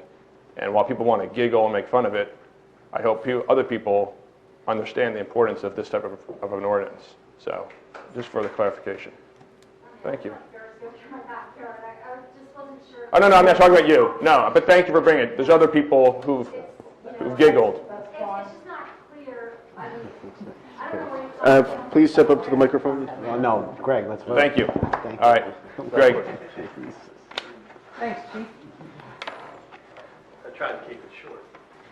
John. Vote on this? We're ready to go. Mr. Selin? Yes. Mr. Kelly? Yes. Mr. Sullivan? Yes. Deputy Mayor Swartz? Yes. Mayor Ritter? Definitely yes. Public hearing December 14th. All right, moving on. Ordinance 2017-18, an ordinance of the Township of Chatham, County of Morris, State of New Jersey, establishing annual service charges for water pollution control system number 1. Tom, you want to? Yes, Mayor, both of these ordinances, 18 and 19, 18 increases the annual service charges for WPC1, that's the Tanglewood plant, the larger part of town, and 19 amends the service charges for WPC2, which is predominantly the Chatham Glen condo townhouse development. We haven't had a rate increase since I think it was 2011 or 12. It's anticipated that the proposed increase here will carry us for probably the next 5 or 6 years.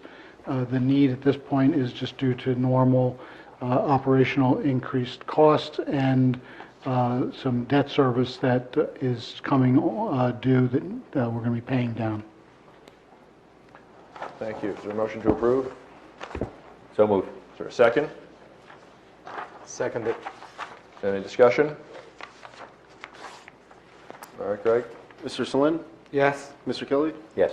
Mr. Sullivan? Yes. Deputy Mayor Schwartz? Yes. Mayor Ritter? Yes. Public hearing December 14th. Thank you. And I'm pretty sure that way back in the spring when we were doing the budget this year, I mentioned that Yep. this was Yes. going to be coming. Yep. Right. Nothing new. Ordinance 2017-19, an ordinance of the Township of Chatham, County of Morris, State of New Jersey, establishing annual service charges for water pollution control system number 2. Need a motion and a second? Motion to approve? So moved. Second? Second. Any discussion? Mr. Selin? Yes. Mr. Kelly? Yes. Mr. Sullivan? Yes. Deputy Mayor Schwartz? Yes. Mayor Ritter? Yes. Public hearing December 14th. Thank you. Last ordinance for introduction tonight is ordinance 2017-20. Ordinance of the Township of Chatham, County of Morris, repealing Chapter 30, Article 6, Section 30-64.3A of the revised general ordinances of the Township of Chatham, titled Great Swamp Watershed Overlay District Stormwater Management Ordinance, and replacing with a new Chapter 30, Article 7, Section 30-83, titled Watershed Protection. I have a motion to approve. So moved. There's a second. Seconded. Any discussion? This is, John kind of went through this before, but just to reiterate, this is a more stringent ordinance than we had previously on the record, or on the books, so to speak, originally introduced by Mayor Sullivan some years ago. And I think what Joe had said and what John had said really put some additional teeth into this. So thank you, John, for your hard work in helping us get this introduced. We're ready. Mr. Selin? Yes. Mr. Kelly? Yes. Mr. Sullivan? Yes. Deputy Mayor Schwartz? Yes. Mayor Ritter? Yes. Mr. Mayor, just one last item. Both ordinances, 2017-16 and this ordinance 2017-20, because they're zoning ordinances, are referred to the planning board for inconsistency determination. And the public hearing will be December 14th for all ordinances introduced. Great, thank you. Moving on to the consent agenda. Do we have any questions on the consent agenda or comments? I'm wondering about having just a brief discussion, and in the interest of time, not too lengthy, but the idea of a stigma-free community. I think it's just important to note that it's something that has gone into the public dialogue over the last several years, if not a few years, to address the idea that mental illness can actually be addressed, can be brought to the fore, if you will, and that we will not hold that as a stigma against a person. The one thing that I caution us about as a township is by issuing this ordinance, that doesn't make it so. You know, it seems as though you can accept the Board of Freeholders' recommendation that we become a stigma-free community, and you can write all of the legislation that you want, and that doesn't make it happen. So, you know, with all due respect to the thought police and everybody else, it's incumbent upon each one of us, if we're going to speak for the residents, that we have to defend the idea of a stigma-free community and not just talk about writing a piece of legislation in a consent agenda. Kurt, you've done great. You've made great strides in suicide awareness and the mental health issues that come along with that. It's critical for us to be aware of the fact that these problems exist. It's not just some item on a list that we're accepting. We're actually committing Chatham Township and the philosophy of our folks to say that this is how we feel. Yes, well, thank you, Karen, and, this resolution is unfortunately all too appropriate. I think some folks may know that a 14-year-old Kent Place girl committed suicide on Halloween from Short Hills just a little over a week ago. And this has been an issue that I've tried to bring greater awareness to of mental health and suicide awareness. And, it is just words on paper, so to speak, but if it's another opportunity for us to increase awareness of this important issue, I think it's important that we do so. And as always, we remind residents, if you're ever in crisis, there's help out there. Suicide is a permanent solution to a short-term problem. And I'd encourage anyone who finds themselves in crisis to call the suicide talk line at 1-800-273-TALK. In conjunction with this, as Karen had indicated, this past suicide walk, we raised over $74,000 among 300 walkers, and it was tremendously successful, and it's something we're going to continue to do in our community. It'd be nice if we could put it to bed and not have to ever walk again for this, but it's important that we continue to bring awareness. So thank you, everyone. Yeah. Thank you.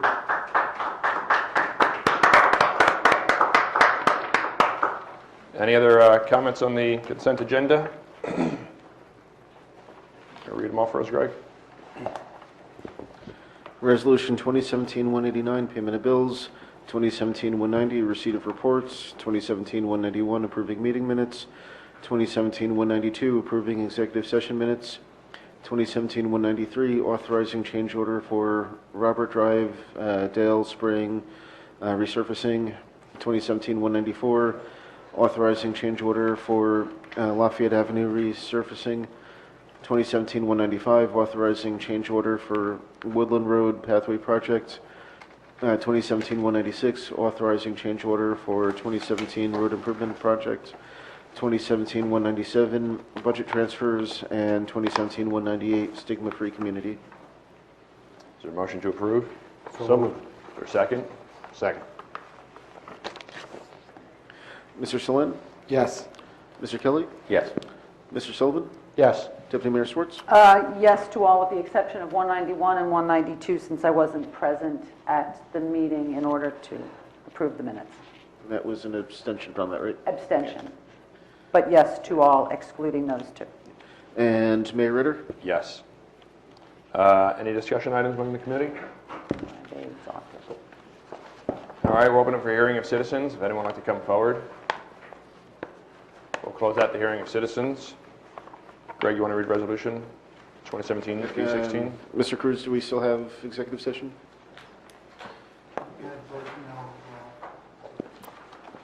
Resolution 2017-P-16, resolution of the Township Committee of the Township of Chatham and the County of Morris, New Jersey, authorizing conference of the Township Committee with the public excluded.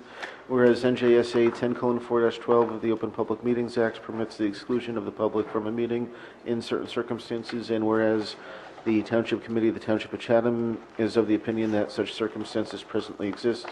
Now therefore be it resolved by the Township Committee of the Township of Chatham, County of Morris, State of New Jersey as follows. The public shall be excluded from discussion of the specified subject matter. The general nature of the subject matter to be discussed is as follows. Litigation in the matter of the Township of Chatham for a judgment of compliance of its third round housing element and fair share plan docket number MRS-L-1659-15. It is anticipated that the minutes on the subject matter of the executive session will be made public upon conclusion of the matter under discussion and in any event when appropriate pursuant to NJSA 10:4-7 and 4-13. The committee will come back into regular session and may take further action. This resolution shall take effect immediately. Is there a motion to approve? Is there a second? Second. Mr. Solon? Yes. Mr. Kelly? Yes. Mr. Sullivan? Yes. Deputy Mayor Schwartz? Yes. And Mayor Ritter? Yes.